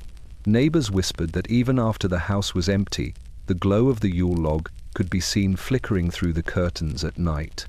and that the whispers of the fire lingered in the streets, carried by the frost and fog. Those who had dared to listen swore they could hear faint laughter, or sometimes crying, in the crackle of embers, the voices of the past, or perhaps of something older, refusing to leave, and so the fire lived on, unyielding, a sentinel against the cold, and yet a reminder that not all warmth was comfort, and not all light was safe. It had become more than a flame. It had become memory, presence, and warning, all at once, refusing to die no matter what the living tried to impose. It was the first day of the new year, and London's streets were eerily silent, blanketed under a frost so thick that even the fog seemed to hover at the same level for hours. The bells of street Paul's rang in the distant skyline, uneven and hollow, as though struggling to push sound through the heavy frozen air. And yet, despite the stillness outside, letters had begun. Arriving letters no one expected and none had seen before. You first noticed it at your own doorstep. A single envelope, cream-colored, heavy with the texture of parchment older than it should have been, lay beneath the frost, untouched by wind or passer-by. There was no postmark, no stamp, no indication of sender. The wax seal was deep red, stamped with a crest you did not recognize, a symbol unfamiliar, yet somehow disturbingly precise. It bore your initials in sharp, deliberate script, though you could swear the envelope had not been there when you left the house. Inside, the paper was thick, nearly brittle, yet smooth to the touch. The writing was elegant, looping, and somehow familiar, though you could not place the hand. The words were simple, startling in their clarity. "Remember me. I am here still." Beneath it, faint traces of something darker, almost like shadow, seemed to cling to the edges of the ink, spreading into the paper in tiny veins. You held the letter against the candlelight. The flame trembled as if it too recognized the message. For a moment, you thought you saw a figure in the corner of the room, a shadow too human, too deliberate to belong to furniture or flame. When you blinked, it was gone. Across the city, neighbors reported similar occurrences. Letters slid silently beneath doors, appearing on window ledges, in letterboxes, always addressed to someone who had recently lost a loved one, though some were delivered to households long untouched by grief. Each letter carried the same message, written in the same looping hand, a warning, a greeting, or perhaps a clacked demand. Some reported faint smells accompanying the envelopes, the scent of cedar and soot, of roses crushed in ice, or the metallic tang of something unidentifiable. A widow on Fitzroy Square claimed her letter contained the faint impression of fingers along the paper, as if the writer had pressed through the veil of death to leave her a message. A young man in Bloomsbury, recently bereaved, opened his envelope to find words that shifted under his gaze, curling into shapes resembling faces, all pale, all staring, all impossible to read completely. By nightfall, a soft rustling filled the streets.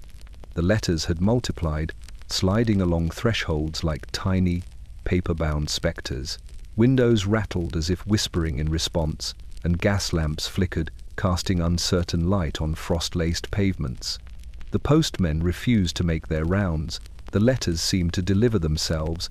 You sat alone, the envelope before you, candlelight quivering across the paper. Outside, the fog pressed against the windows like a living thing, whispering. The words on the letter seemed to pulse, in rhythm with something beneath the city, a heartbeat that was not yours. And though the streets appeared empty, though the city slept, you could feel eyes upon you, patient and patient, waiting for the message to be received fully. No one knew how many letters had been sent that night. Some were found months later, unopened and frozen in frost. Others disappeared entirely, leaving only the faint scent of cedar and old ink, and the memory of a hand pressing against the paper, a reminder that the dead, once given a voice, do not always remain silent. By the end of the day, London had changed. The frost, the fog, the quiet, they were no longer simple weather. They were carriers, guardians, witnesses to something older, patient, and unyielding. The letters from the dead were only the beginning. a prelude to a season that would be remembered not for warmth or joy, but for what lingered in the shadows, in the frost, and in the spaces between the heartbeats of the living. By the 2nd of January, London had grown stranger still. The frost refused to yield, creeping through cracks in doors and window frames, covering cobblestones in a sheet of white so solid it could bear the weight of carriage wheels. The fog clung to every alleyway and street corner, thick enough that even familiar landmarks seemed transformed, alien. And yet, the city had not grown silent. The mummers had returned. They arrived just after dusk, dressed in tattered costumes stitched with thread that glimmered faintly in the dim lamplight. Masks covered their faces entirely bone-white, expressionless, with hollow eyes that reflected nothing. Their movements were slow, deliberate, almost ritualistic, and the music they carried was faint at first, a series of soft drums and high-pitched whistles that seemed to echo from some distance, yet no source could be found. You stepped onto the street to watch, drawn by curiosity and a sense of inevitability. The mummers formed a circle in the center of the lane, their masks catching the last light of the gas lamps. One of them raised a hand, and the music ceased immediately. Silence descended, not the ordinary quiet of night, but a hush so deep it pressed against your chest, making it difficult to breathe. Then, in unison, the mummers began to move, circling slowly, their footsteps silent despite the frozen street beneath them. Children peered from behind shutters, and even adults paused, frozen mid-step. The mummers' masks reflected the frost, the fog, and the dim light, creating the illusion of countless faces, more than there could possibly be. Their hands moved in intricate patterns, weaving in the air as though pulling threads from the space itself. You felt the tug subtle at first, then undeniable, as if invisible strings were wrapped around your limbs, drawing your attention ever closer to the circle. Then the leader, taller than the others and draped in a cloak that seemed to absorb the mist, raised a staff. He tapped it once on the frozen ground. The echo did not return. Instead, the frost along the edges of the street shivered and cracked, forming lines that resembled runes. A low hum began to rise, vibrating through the soles of your feet, threading through the fog and curling into the narrow alleys. The mummers' masks seemed to glimmer with the same frost that had claimed the city, as though their very forms had been conjured from ice and shadow. You wanted to retreat, to flee back into the warmth of your house, but your feet would not obey. The air itself pressed against you, urging stillness. The music, faint now, but insistent, returned in a strange melody. The notes were unfamiliar, twisting and bending around the lane, wrapping you in a rhythm older than memory. It was a warning, though its meaning was lost in the echo of frost and fog. When the mummers finally dispersed, leaving no footprints in the frozen street, the echoes of their music lingered. Even as the fog shifted and the gas lamps flickered back to normal, the strange lines in the frost remained, etched along the edges of the lane. Neighbors swore that if you looked closely, you could see tiny handprints pressed into the frost, moving slowly toward the houses themselves, as though something unseen had followed the circle home. By the next morning, the memory of the performance had already begun to gnaw at the city. Children refused to play outside, muttering that the mummers' masks had stared at them. Adults spoke quietly of the hum beneath their feet, and in the empty streets, the frost seemed to pulse faintly, as if breathing in anticipation of the next visitor, the next warning, the next winter's night, when the unseen would return to watch and to measure the living. By the 3rd of January, the frost had become a constant presence, pressing against windows and doors like a living thing. The fog that clung to London streets had grown so thick that familiar corners vanished, swallowed by its weight. People moved cautiously, their footsteps muted by the ice and snow, wary of what might lurk unseen. Yet, despite the stillness, a new phenomenon began to make its presence known. The knockers. They came at the same hour each night, always between 2 and 3 in the morning, when the city's breath was slowest, when even the most restless souls had succumbed to sleep. The knocks were soft at first, tentative, as though testing the door. Tap, Tap, tap. 3 precise raps that echoed unnaturally against the frozen streets. At first, they were dismissed as branches falling, wind catching a shutter, or pranksters wandering the alleys. But soon, the frequency increased, and the timing became precise, almost ritualistic. You first heard it at the window of your own home. You were awake, unable to sleep, wrapped in blankets and listening to the faint whisper of the frost outside. The knocks came 3 sharp, deliberate raps. You froze, listening. There was no wind, no one visible on the street, yet the sound persisted, reverberating through the glass. Tap, tap, tap. The rhythm was unnervingly consistent, mechanical in a way no living person could achieve. Curiosity overcame fear, and you approached the door. The hall was cold, the candlelight flickering as if disturbed by an invisible breath. You pressed your ear to the wood, expecting to hear nothing but the echo of your own pulse. The knocks came again, louder this time, vibrating through the floorboards, through the very walls of the house. A faint mist began to rise along the threshold, curling in delicate tendrils as though drawn to the sound. You hesitated, hand on the doorknob. There was a pressure, subtle, insistent, as if something beyond the door were pressing against it, waiting to be invited in. You did not open it. No one did. Across London, the same events were reported. Residents spoke of knocks at doors long after the streets had emptied, always in threes, always precise, never accompanied by any visible presence. In some houses, servants claimed to see shadows moving just beyond the windows, small shapes pressing against the glass before vanishing the moment they looked directly. Others swore they could feel the vibrations through their floorboards, not from footsteps but from something heavier, something unseen. By the 4th night, panic had begun to creep through the neighborhoods. Families kept lights burning in every room, doors bolted, shutters tightly closed. Yet the knocks continued, arriving in perfect timing, echoing down corridors, ringing faintly even when no one dared approach.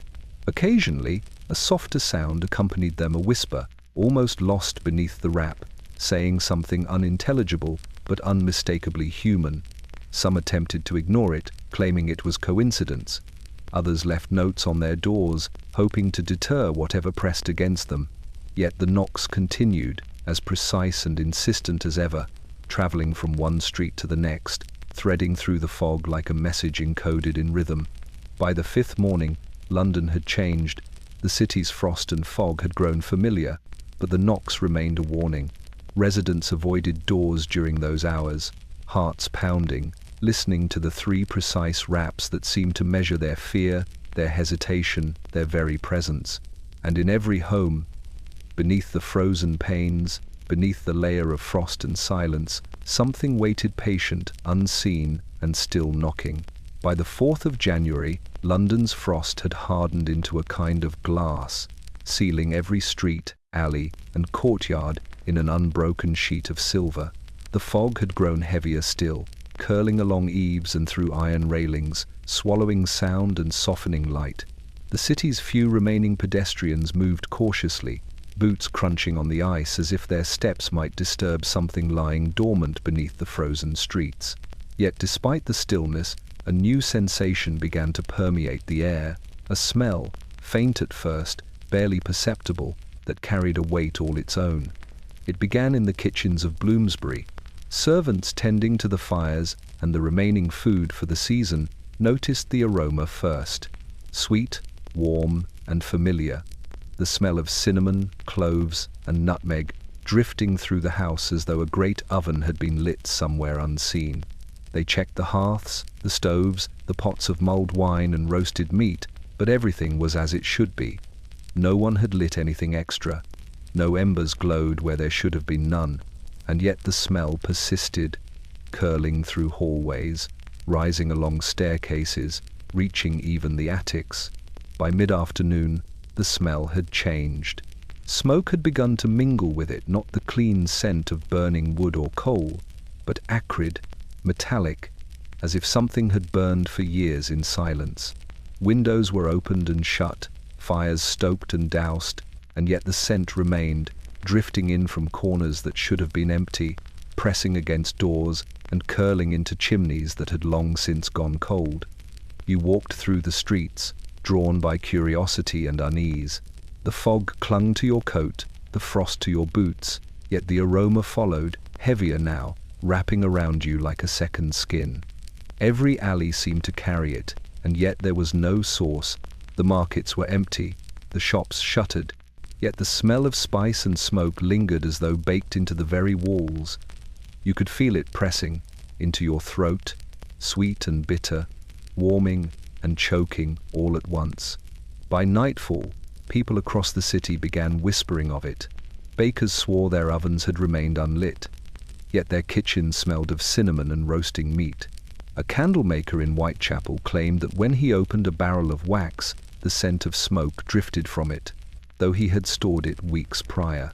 The postmen noticed it clinging to letters, faintly, as if each envelope carried a trace of another room entirely. And the worst were the houses whose windows looked out onto the fog itself. Those inside reported seeing faint shapes in the mist, curling tendrils of smoke that moved against the wind, twisting like fingers, sometimes forming shapes vaguely human, hovering just beyond the glass. Children refused to approach the panes, swearing that the scent, sweet and acrid, cinnamon and smoke, carried whispers that only they could hear. Adults claimed nothing, though they spoke in softer tones and hurried behind closed doors. By midnight, the smell had intensified into a presence. It filled the narrow streets, pressed against doorways, entered homes through keyholes and chimneys. Candles flickered violently as if disturbed by invisible hands, and the frost on windows quivered, catching the faint light and sending shadows leaping across walls. Even the gas lamps outside seemed to glow dimly in response, casting strange, elongated shadows that stretched toward the darkened houses. When the new year began, some swore the smell lingered even more densely, heavier than before, marking the streets and homes with the memory of something not entirely human. It was sweet and inviting, yet sharp and dangerous, as if the frost itself had learned to carry scent, and through it, the presence of something unseen, patient and watching. Those who had encountered it never forgot the smell of cinnamon and smoke, a warning that winter had not ended, and that London itself was no longer entirely its own. By the 5th of January, the city had grown accustomed to the frost, the fog, and the strange presences that seemed to move through both. London streets were hushed. Only the crunch of boots on ice broke the silence.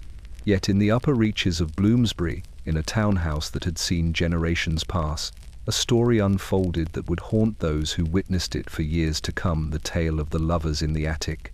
You had been drawn to the house by rumor, by curiosity, and by a faint tug of unease you could not name. The front door creaked as you entered, the brass handle cold beneath your hand. The hallways were narrow and dimly lit, candles struggling to hold back the shadows. The stairwell smelled faintly of lavender and dust, of polished wood long polished by hands now gone. As you ascended, the frost outside pressed against the windows, weaving delicate patterns along the panes like lace. The attic door was slightly ajar, a sliver of warm light spilling into the cold hallway. You paused, listening. Inside, a faint murmur reached your ears, not words, but low, steady breathing, the sound of hearts beating in perfect rhythm. You pushed the door wider. The room was filled with objects forgotten by time. Old trunks, moth-eaten tapestries, and a small bed with sheets drawn tight, as if the occupants had left only moments ago. There, lying side by side, were the lovers. Their faces were pale, almost ethereal in the candlelight. The woman's hair fell in a dark cascade across the pillow. The man's hands rested lightly on her arm. Neither stirred, neither blinked. Yet the room was warm, impossibly so, as if their bodies radiated heat despite the frost that pressed against the windows. A faint shimmer surrounded them, like heat haze, or perhaps a light that did not belong to any candle. You stepped closer, and the shadows in the room shifted. The trunk lids creaked softly, and the tapestry trembled as though a breeze passed through, though the air was still.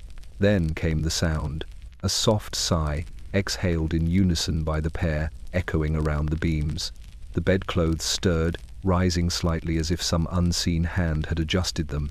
You felt it then, the tug of presence, not hostile, but insistent, as though the lovers were aware of you yet chose not to move.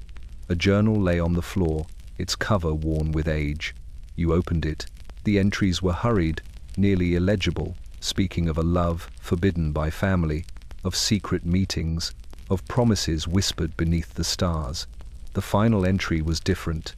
The ink was darker, thicker, as though mixed with something more than standard ink. The words were simple. We shall not leave. The frost keeps us. We shall remain. The candle flickered, and the shimmer around the lovers expanded. Their eyes opened simultaneously, black, vast, and endless. You gasped. The room seemed to lean inward, the air heavy with frost and memory. For a heartbeat, it was as if the walls themselves breathed with them.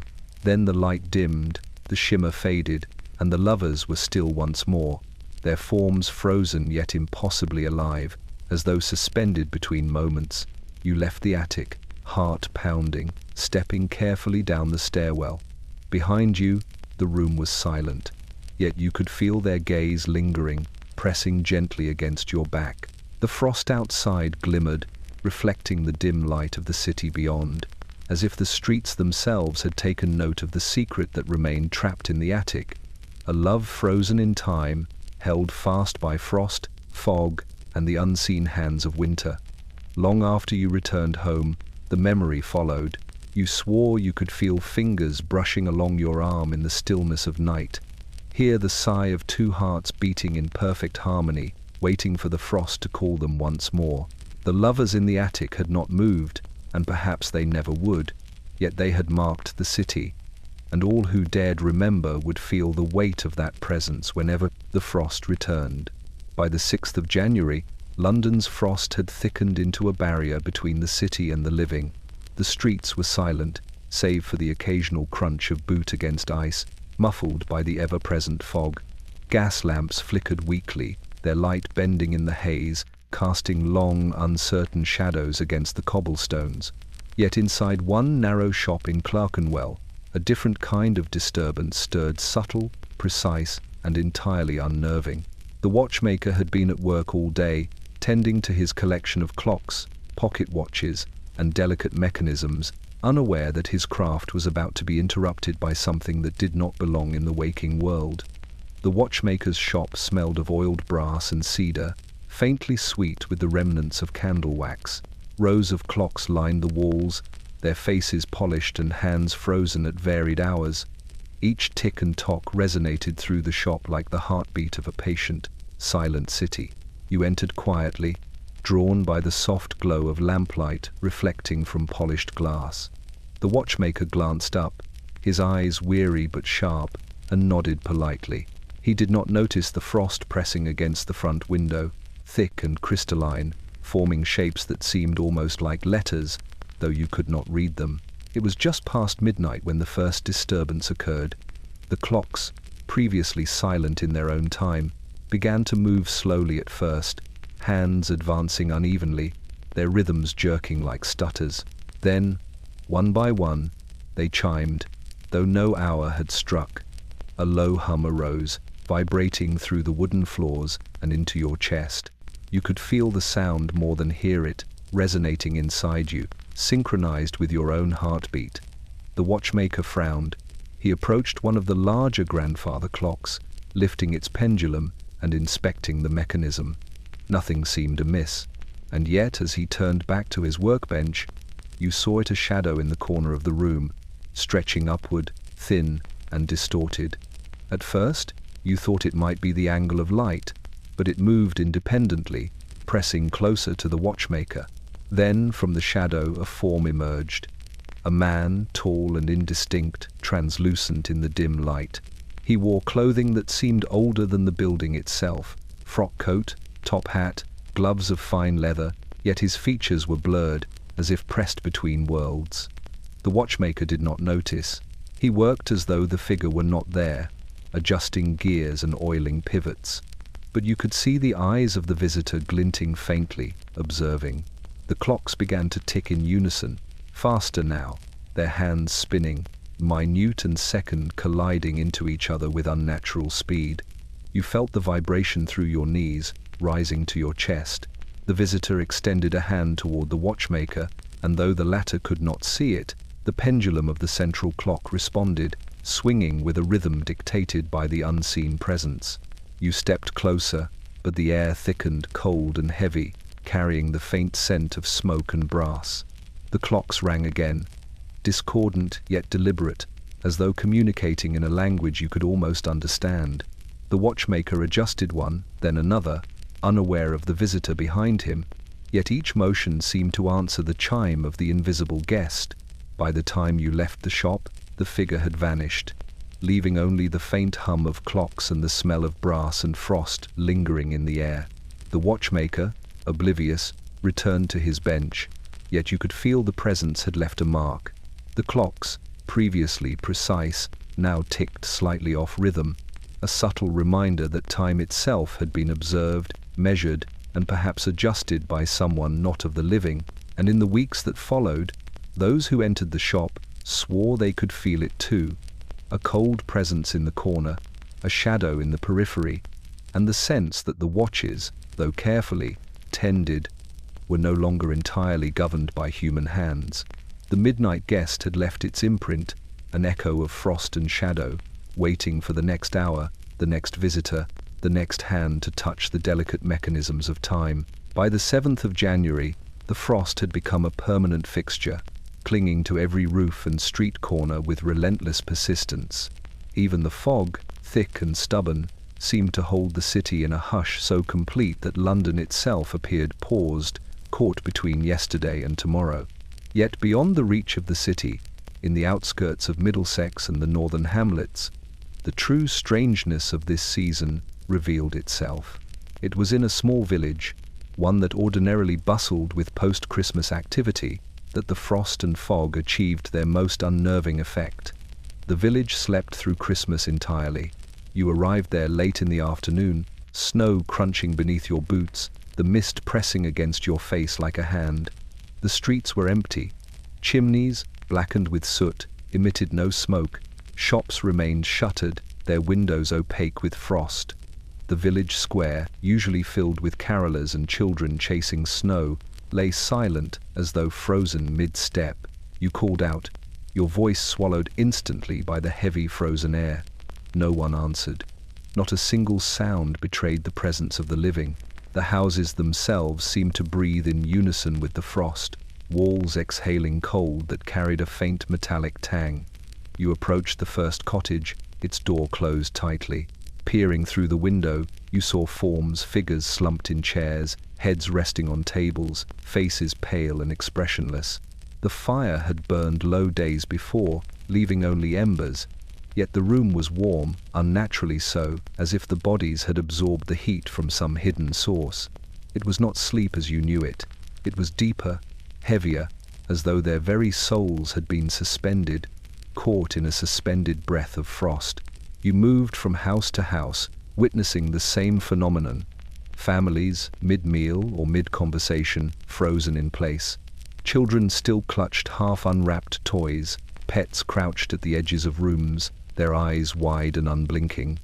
The clocks in every home had stopped at nearly the same hour, a frozen reminder that time had surrendered itself to this strange hold. The air was thick with the scent of spiced wine and roast meats, faint now, but unmistakable, as if the village itself had prepared for Christmas, yet never partaken. Outside, the frost glistened under the weak afternoon light, untouched by foot or hoof. The fog swirled through the empty streets, carrying a faint whisper, indecipherable yet urgent, brushing against your ears and crawling beneath your coat. You could feel it pressing against the buildings, curling inside every crack, reaching the slumbering villagers in some unseen rhythm. It was a voice older than the town itself, threading through the frozen hearts of every inhabitant, holding them in a pause that even the frost could not explain. When you tried to rouse a child by shaking her shoulder, her eyelids fluttered but did not open. When you called to a man leaning over his table, he did not respond, though the chair creaked beneath his weight. The frost outside deepened, pressing itself against the panes like a solid wall. Every attempt to wake the village failed. Even your voice seemed absorbed by the air, returning as a faint echo that did not match your words. By nightfall, the silence was absolute. The fog and frost had completed their claim.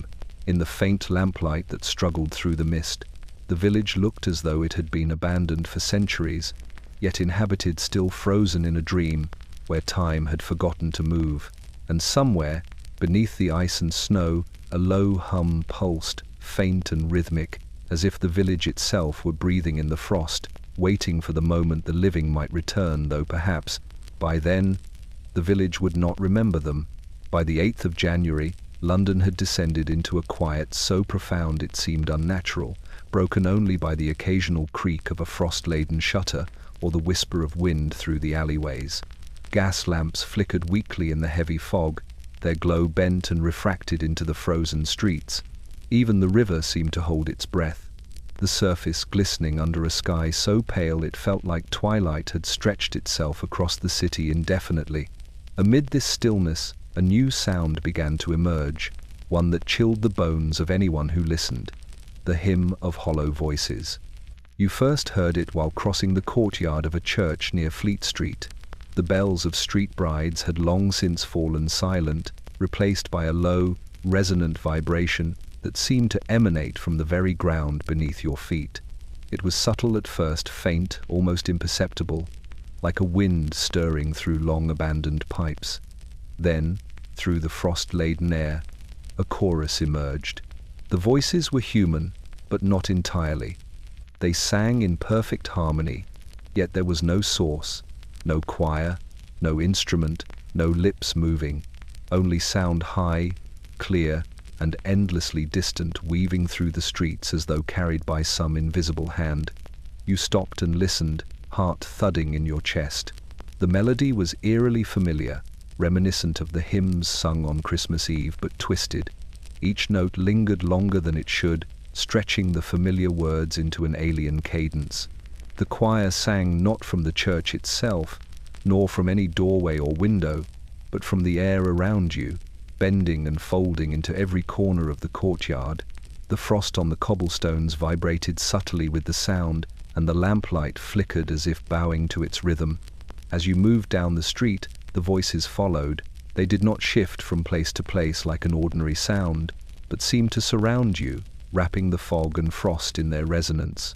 Doors remained closed, windows shuttered, yet the hymn continued, unaffected by walls or obstacles. People peered cautiously from the upper floors of buildings, their faces pale, eyes wide. They whispered among themselves, claiming the voices were not of the living, that they had heard them once before, long ago, in stories told by elders on long winter's nights, though no one alive could recall such an event actually happening. The sound intensified as night fell, echoing through narrow alleys and wide plazas alike. You could feel the vibration in your chest, a subtle pressure pressing against your ribs, guiding your steps. It was both beautiful and terrifying. The harmony filled the air with warmth, yet the quality of the sound carried an emptiness, a hollowness that left the bones cold.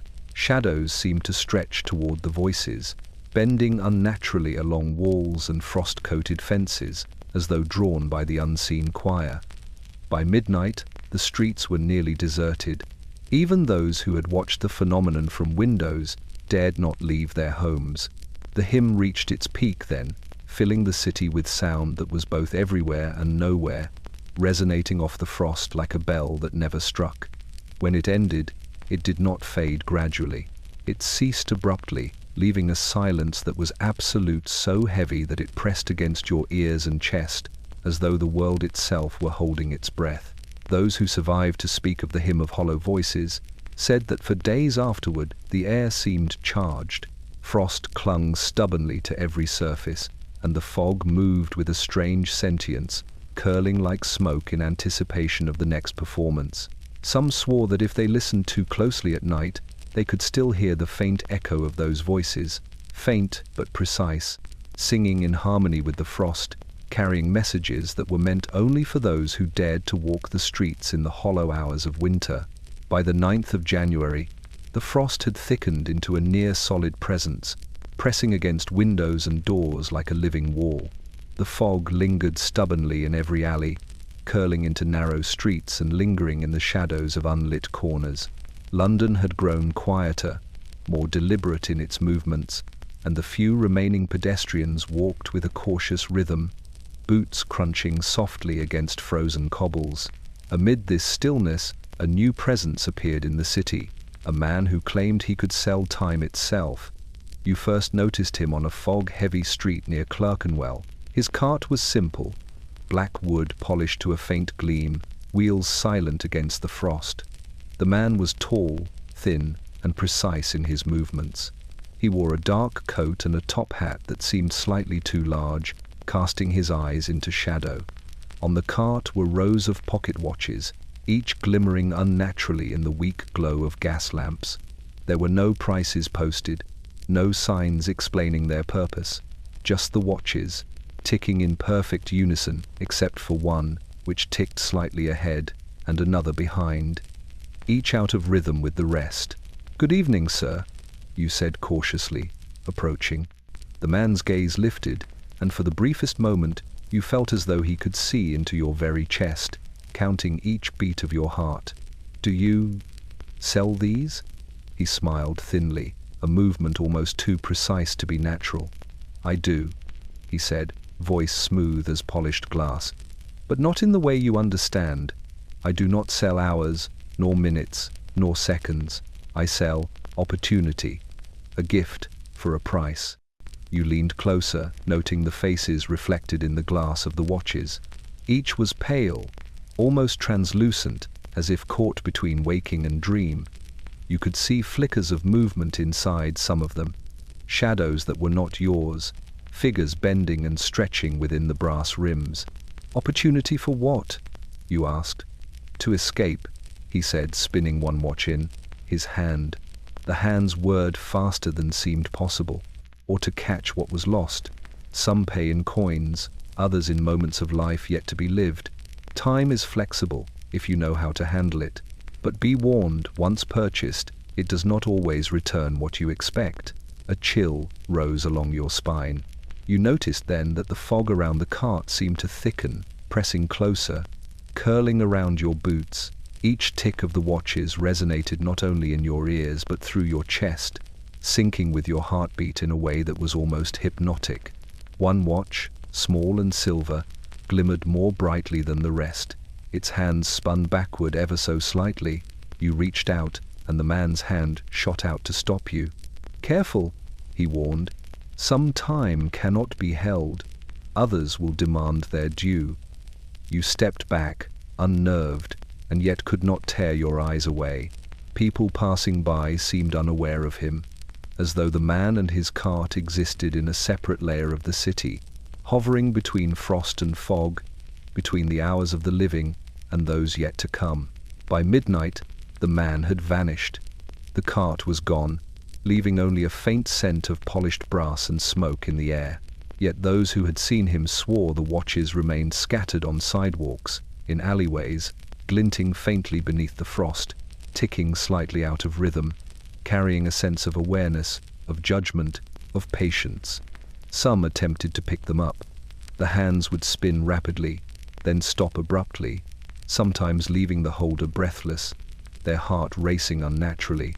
Others refused to touch them, leaving them in the frost, whispering that time itself had been observed, measured, and sold by something older than the city. And so the man who sold time left his mark on London. The frost carried his presence, the fog whispered of his passing, and the ticking of the abandoned watches continued through the streets, a constant reminder that time, once touched by him, was never quite ordinary again. By the 10th of January, the frost and fog had become nearly permanent fixtures, pressing against London like a living wall. Streets were silent, their familiar echoes flattened under layers of ice and snow. Gas lamps burned weakly through the haze, bending the light into long, wavering shadows that seemed to move of their own accord. Yet in the quiet, a new terror began to make itself known. The snow had begun to breathe. You noticed it first as you walked along a narrow lane near Holborn. The snow underfoot shifted subtly with every step, rising and falling like the chest of a sleeping animal. You paused, boots pressing into the white, listening. At first, it was almost imperceptible, a faint susurration, as if the city itself exhaled through the frozen streets. Then, with deliberate slowness, the snow around your feet heaved once, twice, like a living thing, as if measuring your weight, your presence, your very heartbeat. Alongside you, the buildings loomed pale and still. Their windows were coated with frost so thick that no light could escape. Yet inside, faint glimmers suggested movement, shadows bending, shifting, watching. The air was heavy with the scent of smoke and something colder beneath it, metallic and faintly sweet. With every inhalation, you felt the snow pressing upward through your boots, seeping beneath the soles, curling around ankles like ice-cold fingers. You tried to move forward, but the snow slowed beneath each step, resisting your weight as if aware of your intrusion. The exhalations grew more pronounced, the subtle rises and falls of the frozen blanket intensifying, almost audible now, a soft hissing, the faint rasp of breath against the ears. You stepped back, heart hammering, and the snow rippled in response, as though recoiling, then settling again into a pulse that mimicked your own. Across the street, a child's footprints emerged solitary, precise, as though someone had walked there moments before. You followed them, and the snow beneath your feet began to lift, forming small rises where none should have been, bending into shapes vaguely humanoid, crouched and watchful. The child was nowhere to be seen. The air hummed faintly with the rhythm of inhalation and exhalation, the snow breathing as though it contained a consciousness, slow and patient, curious, and wary of your intrusion. By the time you reached the edge of the lane, frost had formed delicate filigree across every surface, the mist curling in response to the snow's subtle movements. Even the gas lamps seemed to bend their light toward the street, as if acknowledging the presence that lurked within the frozen blanket. Every shadow stretched unnaturally, every echo returned oddly flattened and distant. You could feel eyes in the snow, not animal, not human, but observing nonetheless. When you finally fled, the fog pressing in at your heels, the snow seemed to follow for a moment, rising faintly in your wake, only to settle again once you had passed. That night, and in the nights that followed, neighbors reported similar phenomena. Snow would shift beside empty streets, rise along windowsills, and fall in soft puffs where no one stood. Some swore that the frost in the morning carried imprints not of boots, but of palms, and that beneath the frozen surface, the snow's breath continued, waiting for another to walk upon it. By the 11th, the city had begun to whisper the truth. The snow was no longer inert. It had learned, in its stillness, how to move. It measured, observed, and waited, and in its cold, patient rhythm, London could feel that it was alive. And anyone who dared step onto the streets at night could sense it. A heartbeat beneath the ice, slow, deliberate, and entirely unnatural. By the 11th of January, the frost had become so persistent that it seemed to seep through the very walls of the city.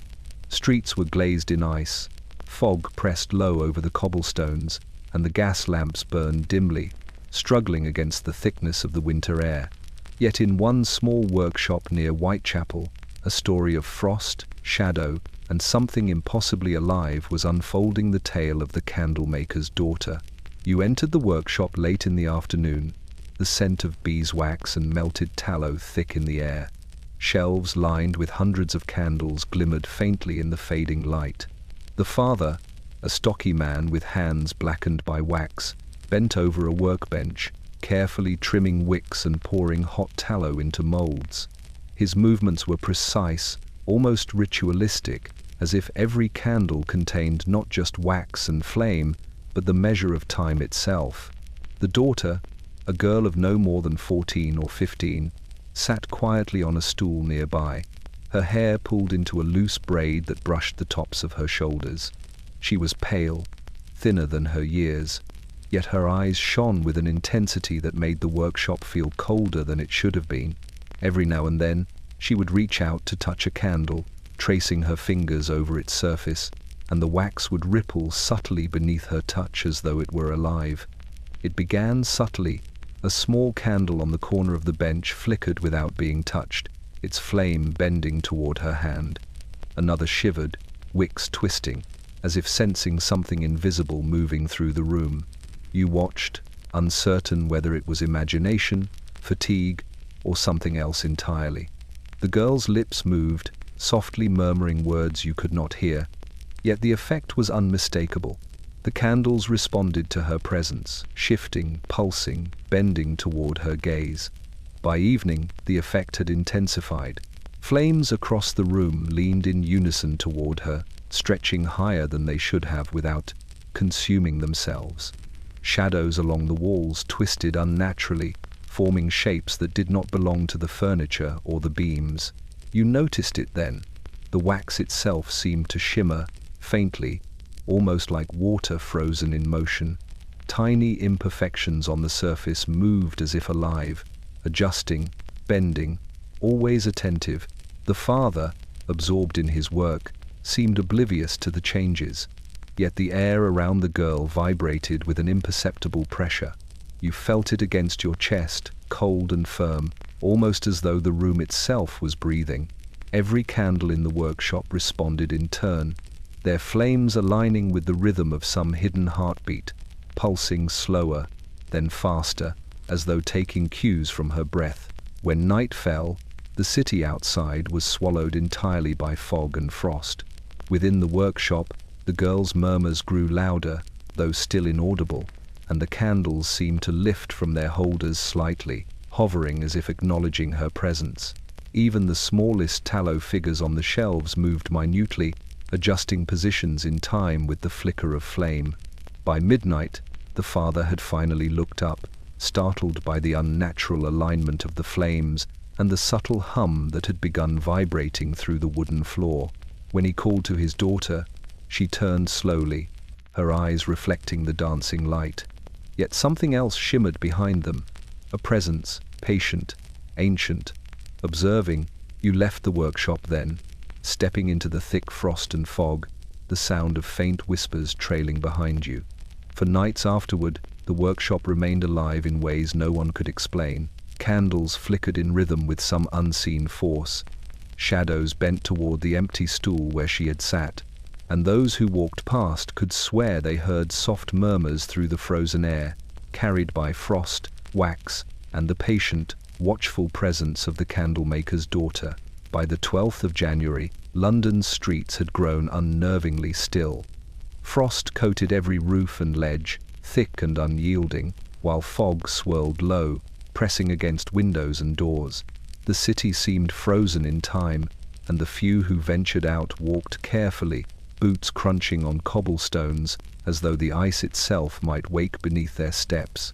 Yet in the upper district of Kensington, a different kind of stillness had settled, one that did not belong to frost or fog, but to something far older, more deliberate, a ghost feast. You arrived at the house just as the last light of dusk was fading. The door was heavy, polished oak, and the brass knocker gleamed faintly despite the dimness.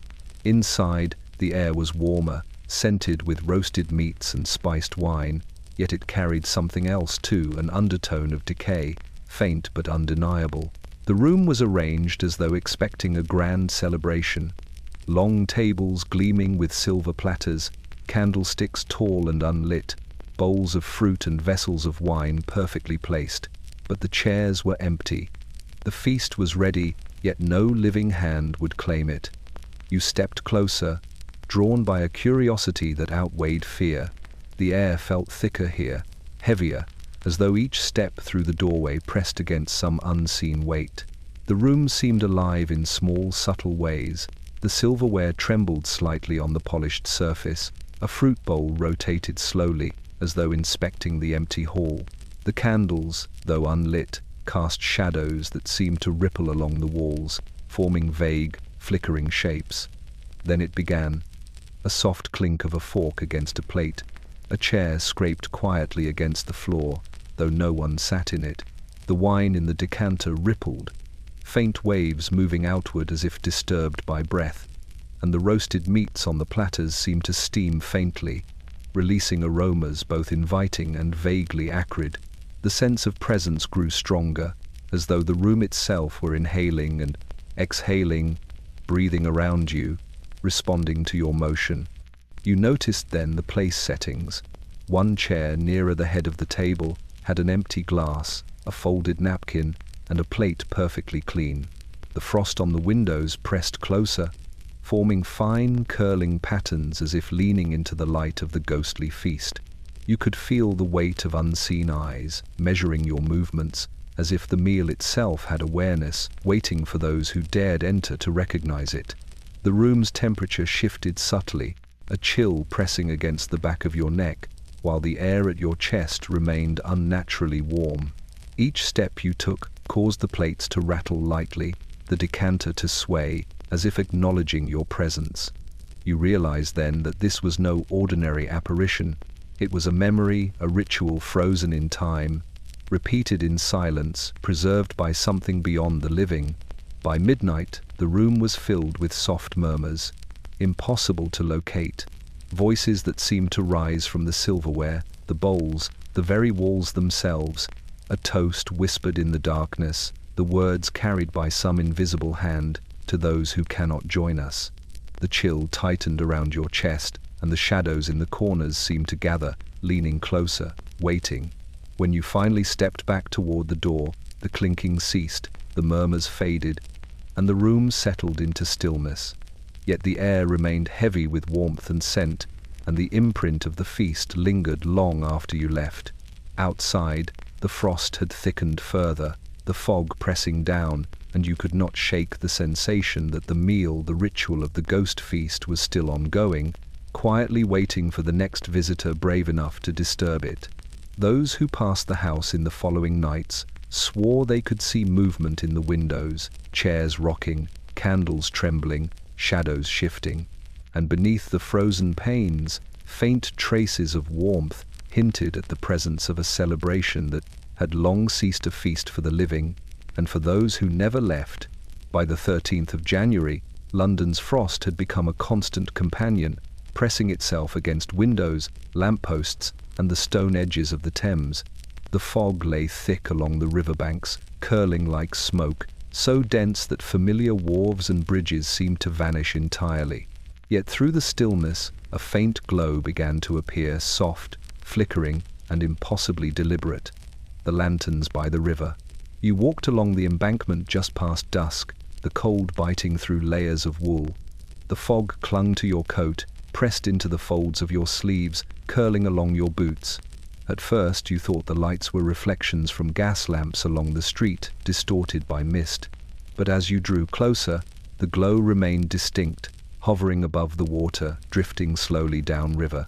There were no boats, no hands holding the lanterns, and yet they moved with purpose, maintaining a steady rhythm, as though guided by some unseen current of will. Along the embankment, the frost formed delicate ridges along the paving stones, and the fog curled around them like a protective veil. You could see shapes in the distance, faint silhouettes walking beside the lanterns, though no one was there. Every so often, a lantern would dip close to the water, then rise again, as if bowing to some unseen audience. The air carried a faint scent of smoke and salt, mixed with something sweeter incense, or perhaps flowers long dead drifting in from an unseen source. You stepped closer, boots crunching on ice, heart pounding. The glow pulsed, dimming and brightening, almost like a heartbeat. You reached out instinctively, though you knew nothing could be grasped. The lanterns responded, shifting slightly toward you, as if aware of your presence. The river itself seemed to lean in, its frozen edges creaking softly, whispering beneath the ice. A low hum rose from the water, blending with the flickering light, vibrating through your chest and grounding you to the frozen Victorians. Embankment. The effect was hypnotic. Each lantern seemed alive, tiny flames contained within glass, but imbued with intelligence, drifting with purpose. You realized that they were not merely lights, but messages, warnings perhaps, or invitations. Every so often, the glow would reflect in the water, and in the reflection, You thought you saw figures standing along the riverbank. They were pale, motionless, almost translucent, their features blurred by fog and distance. When you blinked, they were gone, leaving only the lanterns to guide the path. By midnight, the river was lined with dozens of lanterns, all drifting slowly downstream. Their soft glow cast strange, elongated shadows on the frosted embankments, and the fog seemed to cling to them, following them as if unwilling to let them go. The sound of the Thames, usually a low, steady murmur, had grown hollow, echoing faintly, as though carrying whispers from beneath the ice. Occasionally, the lanterns would dip too low, and a shadow would rise from the river, subtle but unmistakable, brushing the edges of the fog. When you finally left the riverbank, the lanterns continued to drift, their glow fading gradually into the mist. You could still feel their presence behind you, as if they measured your pace, observing the living along the frozen streets. And for nights afterward, those who ventured near the Thames claimed to see the flickering lights guiding unseen paths, warning of what lingered in the frost and fog, a silent procession that belonged neither to the living nor entirely to the dead, moving slowly, patiently, in rhythm, with a winter that had long forgotten its own season. By the 14th of January, London's frost had grown so thick that even familiar streets were rendered alien. The fog pressed low along the cobblestones, curling against lampposts and doorways, thick enough to swallow sound entirely. Yet among the houses of Kensington, one particular residence had drawn a quiet, apprehensive attention. A widow's home, and the tree that stood in her yard, a holly so old and vast it seemed to touch the sky even through the fog. You approached carefully, boots crunching over frost-crusted grass. The tree's branches were weighed down with frost and berries, so red they glimmered faintly against the pale winter light. It looked at first like any other holly, yet there was something unusual. The berries seemed almost too bright, too deliberate in their placement, and the frost along the trunk formed patterns that resembled faint writing, curling like cursive across the bark. The air around it was thick, sweet with the scent of the berries and the lingering chill of frost. The widow herself emerged quietly from the house, draped in a long black coat, her hood drawn low. Her face was pale, almost luminescent in the fog, and her eyes seemed to carry the weight of every winter she had endured. She did not speak, only gestured toward the tree with a gloved hand. You understood immediately. Each ornament, each berry, each branch carried a story, not just of the living, but of the dead. Those who had passed through the house in the last year were memorialized here, each carefully marked by frost, berry, or carved initial hidden among the leaves. You circled the tree, noticing the delicate patterns in the frost. Some appeared as names, others as small, intricate shapes that resembled hands, pressed into the bark as though trying to reach the living. When you touched one of the lower branches, the berry seemed to pulse faintly beneath your fingertips, not hard like stone, nor soft like fruit, but alive, warm in a way that was impossible for January. The widow moved silently beside you, her presence pressing the air with a subtle weight. As darkness fell, the lanterns along the lane flickered on, illuminating the tree in weak, wavering light. Shadows stretched along the yard, dancing across frost-coated grass, and the branches of the tree seemed to lean slightly outward, as though bowing toward the houses nearby. You could hear faint whispers, low, unintelligible murmurs carried on the fog, rising from the ground, or perhaps from the tree itself. Children walking past pressed their coats around themselves and hurried home, swearing that eyes watched them from the holly, and that tiny shapes moved between the branches. By midnight, the widow had lit a candle and placed it at the base of the tree. The frost along the trunk shimmered, highlighting patterns you had not seen before.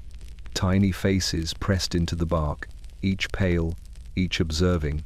The berries glimmered red against the frost, like drops of life suspended in winter. From somewhere deep within the fog, a soft exhalation rose, carrying the faintest hints of breath and scent, cinnamon, smoke, and something metallic, like distant iron. The tree seemed to inhale the air, expanding slightly, then exhaling in rhythm with the candlelight. When you finally turned to leave, the widow watched silently. The tree remained, its branches trembling faintly in the fog, frost and berries pulsing as though aware of your presence. Neighbors whispered afterward that the holly's branches had shifted overnight, forming letters and patterns in the frost that were impossible to explain. Some claimed that the tree had marked houses for protection. Others said it marked them for warning, and for anyone who passed near the yard at night, the hollow weight of breath, frost, and berry seemed to linger, a reminder that the widow's tree did not simply live in winter, but commanded it, patiently, eternally, and watchfully. By the 15th of January, the frost had become absolute, pressing itself into every corner of the city and muting the usual sounds of winter. Even the fog seemed thicker than before, clinging to gas lamps, stairways, and alleyways with a weight that slowed every step. The streets were nearly empty, save for a few brave wanderers and the occasional toll of a distant bell. Yet amid the silence, a new presence began to haunt the city. A ragged caroller, whose song carried through the fog like a whisper from another age. You first noticed him in the narrow lanes near Clerkenwell. His coat was threadbare, patched in places with scraps of cloth that glimmered faintly with frost. His face was pale, gaunt, and framed by unkempt hair that fell across hollow cheeks. In his hand he carried a small lantern, though it did not cast light in the usual way. Instead, the glow seemed to bend backward into the fog, illuminating nothing but the mist around him. He walked slowly, deliberately, and as he moved, the faintest strains of a carol floated through the air. The song was recognizable at first, an old Christmas tune, one nearly forgotten in the city. But the notes were wrong.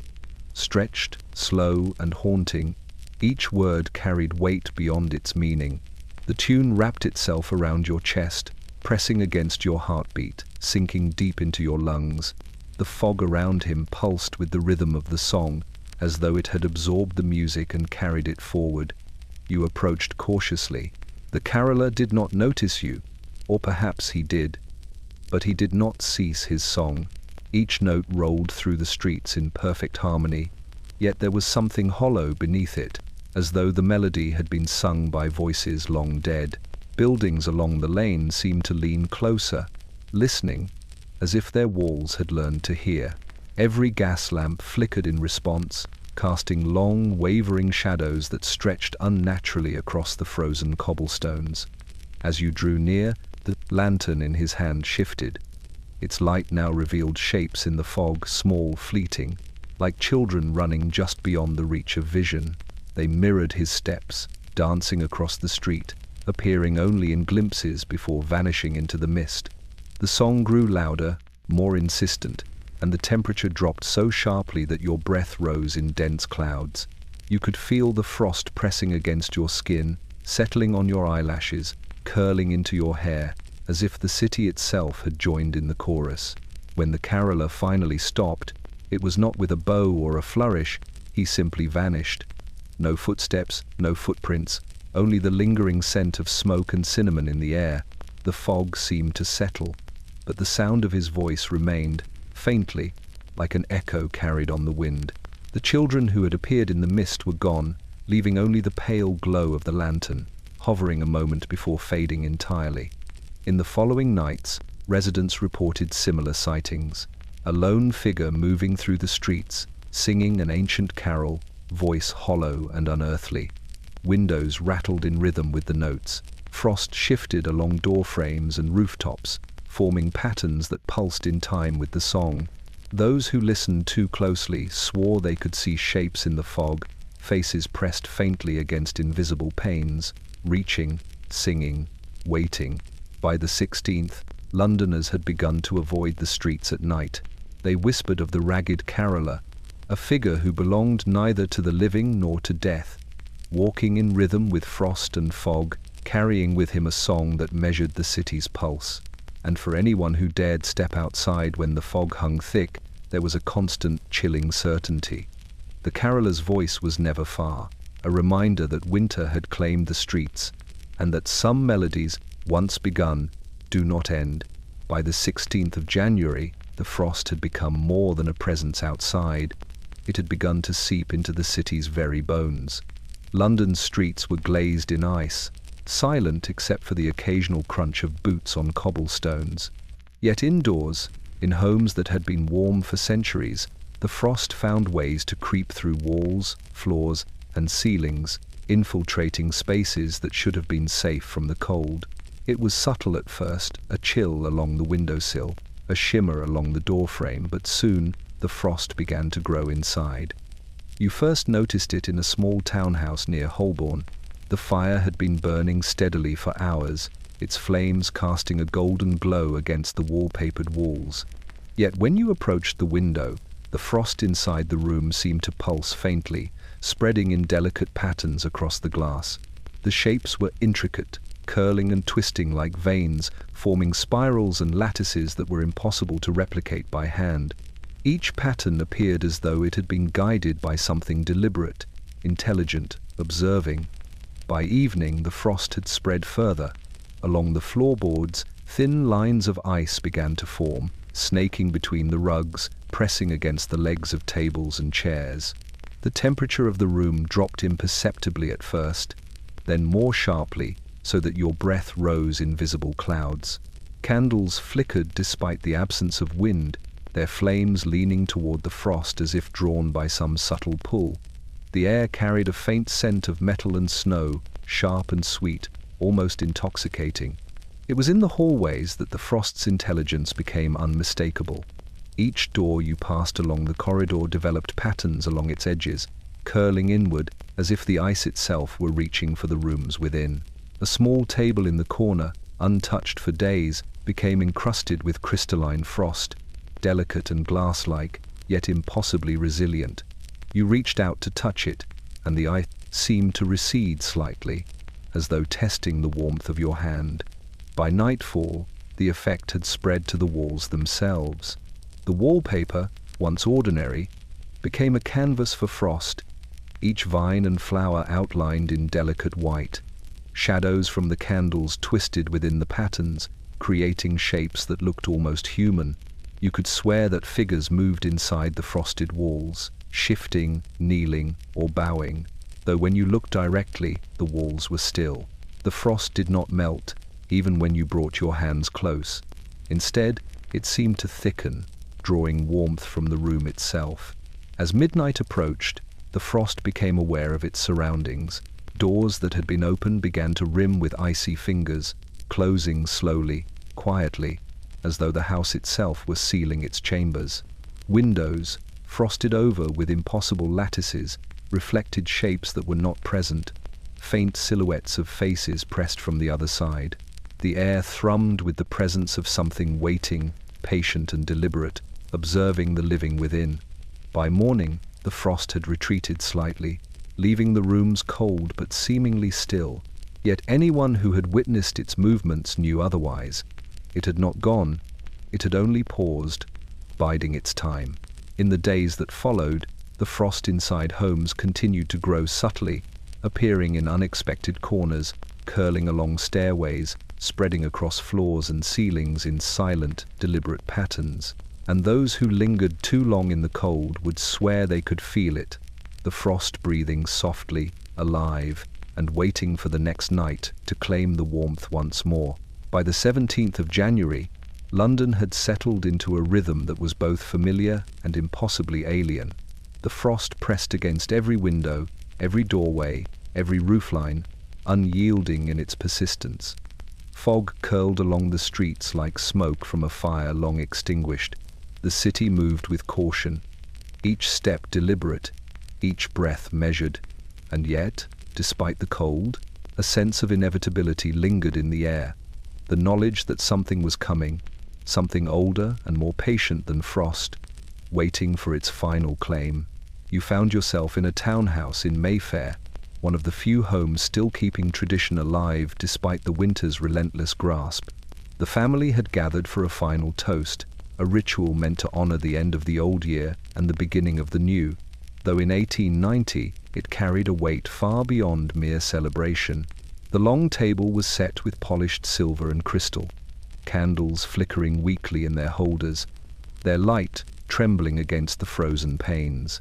The air smelled of spiced wine, roasted meats, and something faintly metallic lingering just beneath the warmth. The patriarch stood at the head of the table, glass raised high. "To those who have left us, and those who remain," he intoned, voice steady but low. The guests repeated the toast, their words trembling against the weight of unspoken fears.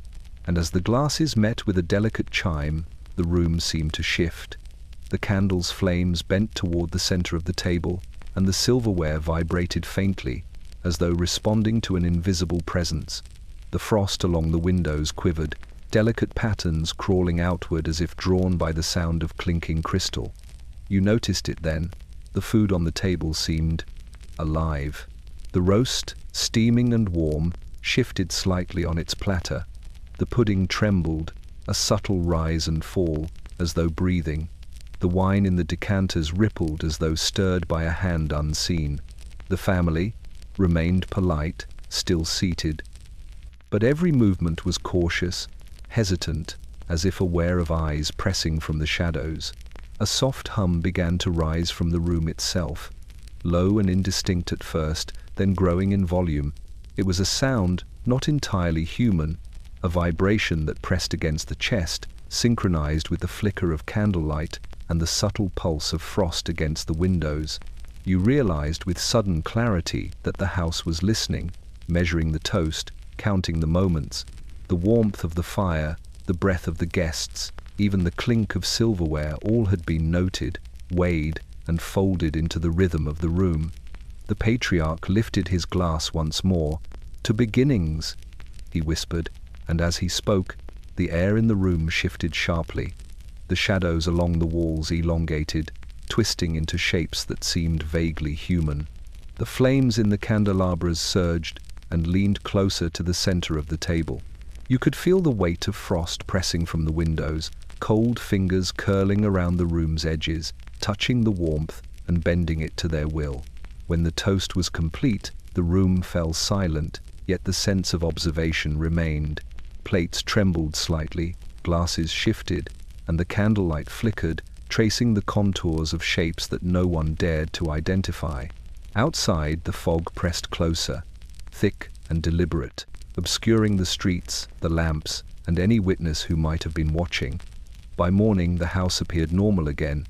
The frost had settled, the candles burned low, and the table was still. Yet the guests would carry with them a memory of something more than tradition. The final toast had not been a celebration, but a reckoning. The warmth of the hearth, the clink of silver, and the laughter of the living had been observed, measured, and folded into the patient, waiting cold. And in the days that followed, anyone who passed the house swore that the faintest hum lingered still, an echo of that final toast, a reminder that the frost had not been idle, and that the winter had claimed more than time. It had claimed attention, presence, and memory.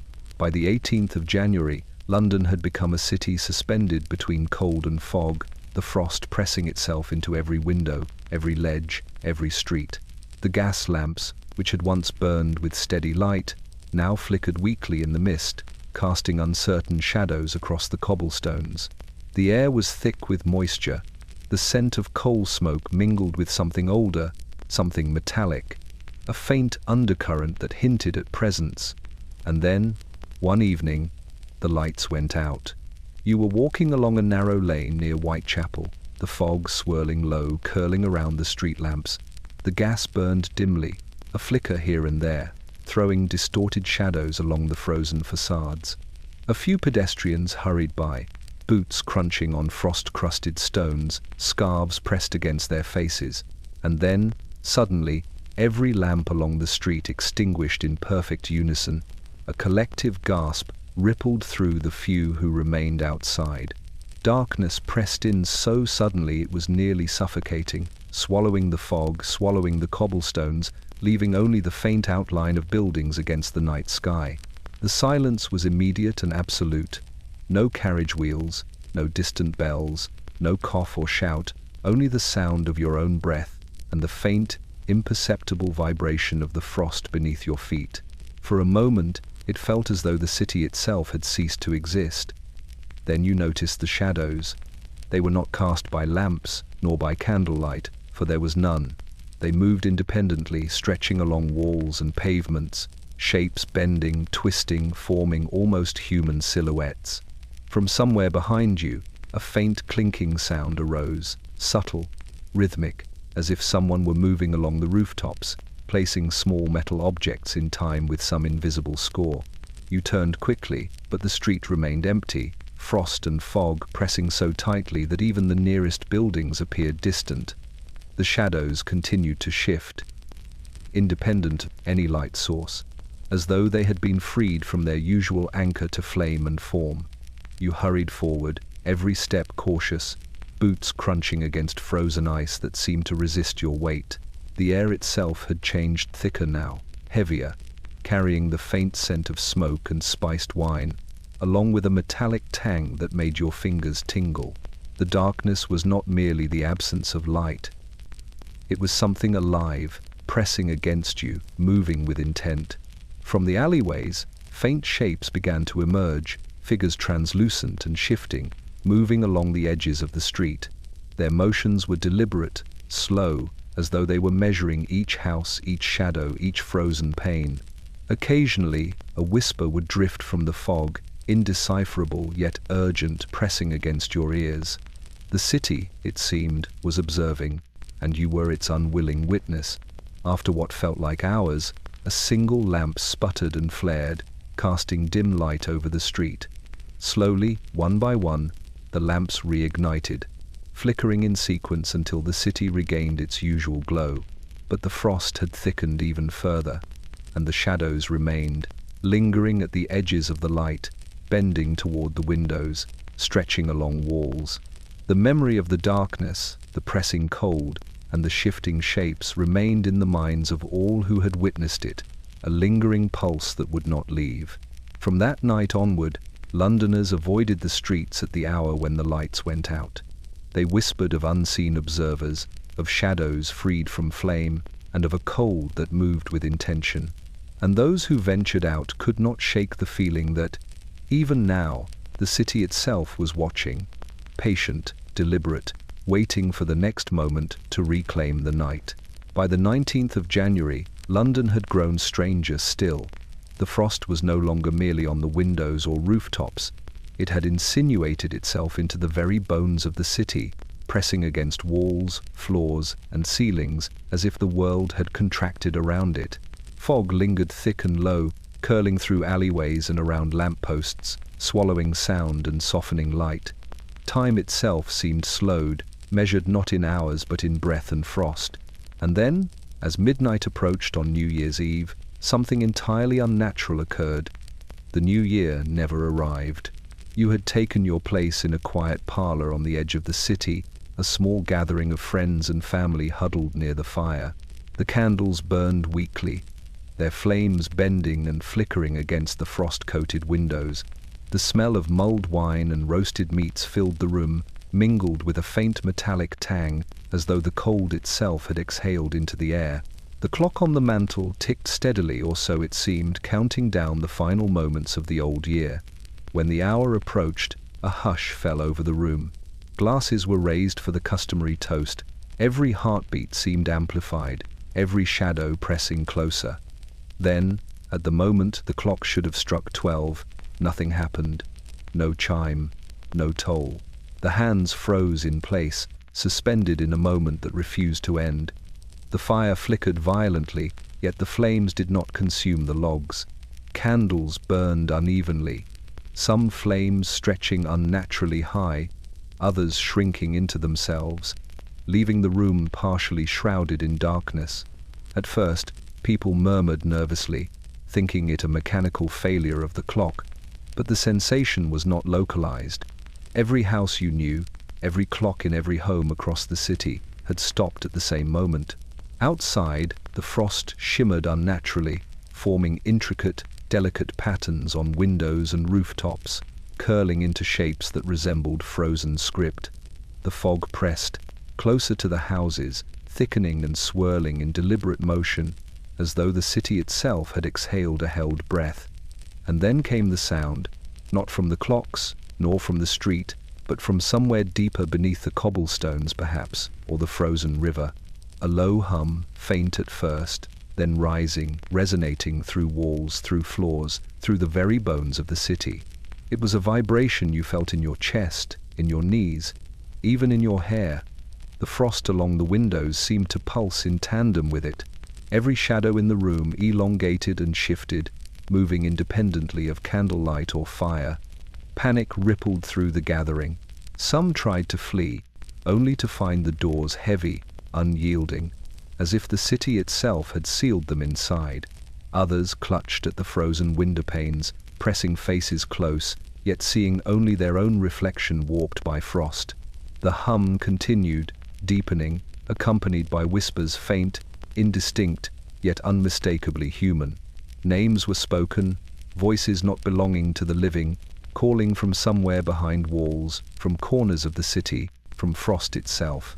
By the following morning, the city had returned to its frozen calm. The clocks, which had frozen at the stroke of midnight, now ticked again, but with an irregular, stuttering rhythm. No one spoke of the new year. It had never arrived.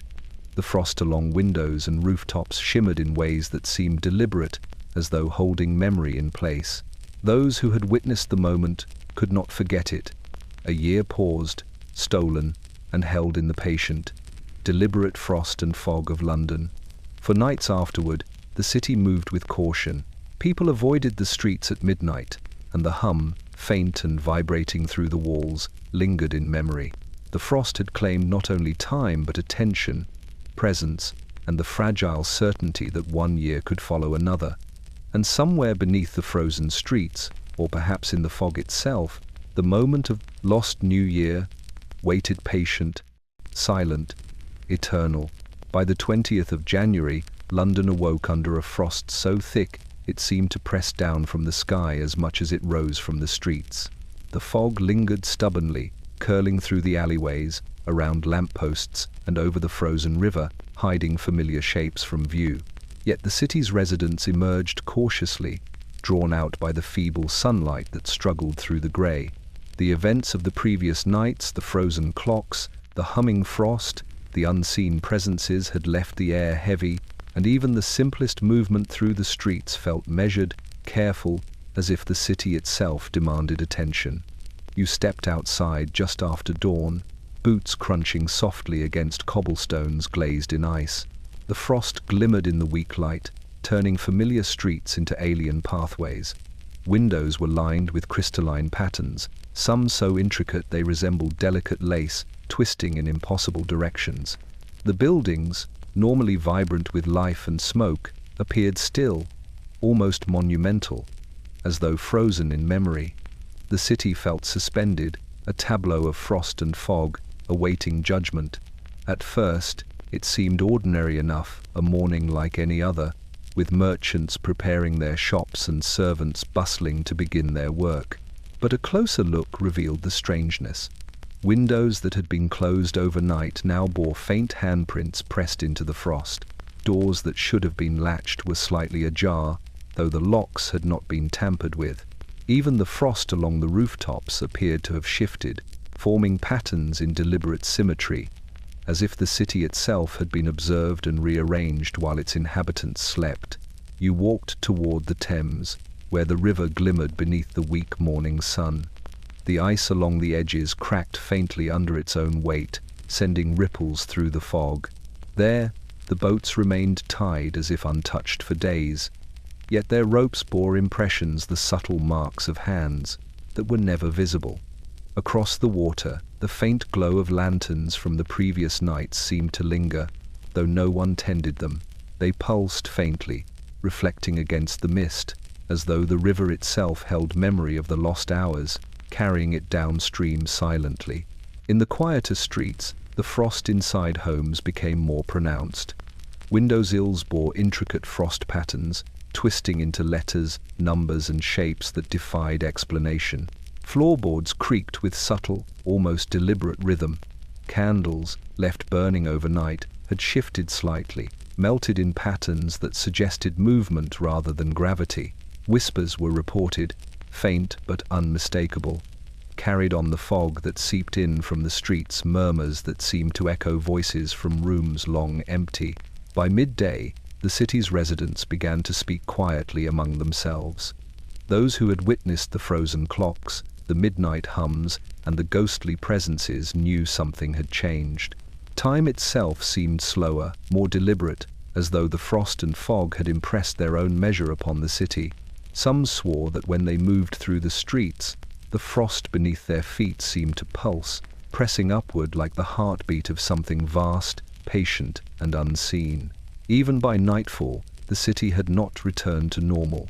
Windows reflected shapes that were not there. Shadows clung to corners of buildings, twisting independently of any light. The frost along rooftops and ledges shimmered faintly, a reminder that the events of the previous nights had not been entirely natural. London had awoken, yes, but not as it had been. Something had remained patient, deliberate, and watching, leaving the city suspended in a quiet neither wholly alive nor wholly gone. The morning after did not promise warmth or relief. It promised memory, a city held in frost, observed and measured. And those who walked its streets could feel it, the lingering presence of nights that refused to end, whispers that had survived the dawn, and the sense that London itself had changed forever. By the 21st of January, London had become unrecognizable, a city held hostage by frost, fog, and the persistent weight of what had occurred over the past weeks. Streets were glazed in ice so thick that the crunch of boots seemed muted, as though the sound had been swallowed by the winter itself. Gas lamps burned weakly, their light bending in the haze, casting uncertain shadows that crept along buildings and alleyways. Inside homes, fireplaces sputtered and candles trembled, while the frost pressed against glass with patient insistence. This was not a city of warmth, celebration, or ordinary memory.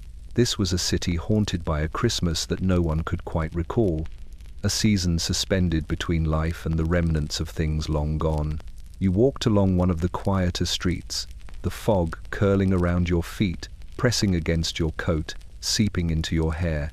The smell of coal and smoke was heavy in the air, mingled with faint hints of cinnamon and old paper aromas carried over from weeks of strange events that no one dared discuss openly. Windows glimmered with frost patterns that were impossible to interpret. Spirals, letters, handprints, faces pressed into the ice. Inside, the rooms seemed to breathe, pulsing with memory, carrying whispers that rose from the hearth, the floors, and the walls themselves. The city had aged in these few weeks. Where once there had been laughter and carols, there was only quiet vigilance. Every household kept a candle burning, not for light, but for observation. The shadows that lingered in every corner of the city had learned to move independently, bending around furniture, climbing walls, pressing along ceilings. Every step on the cobblestones, every movement of a hand, seemed to be watched, measured, and catalogued by some unseen presence, a frost-bound observer that recorded the living in ways impossible to understand.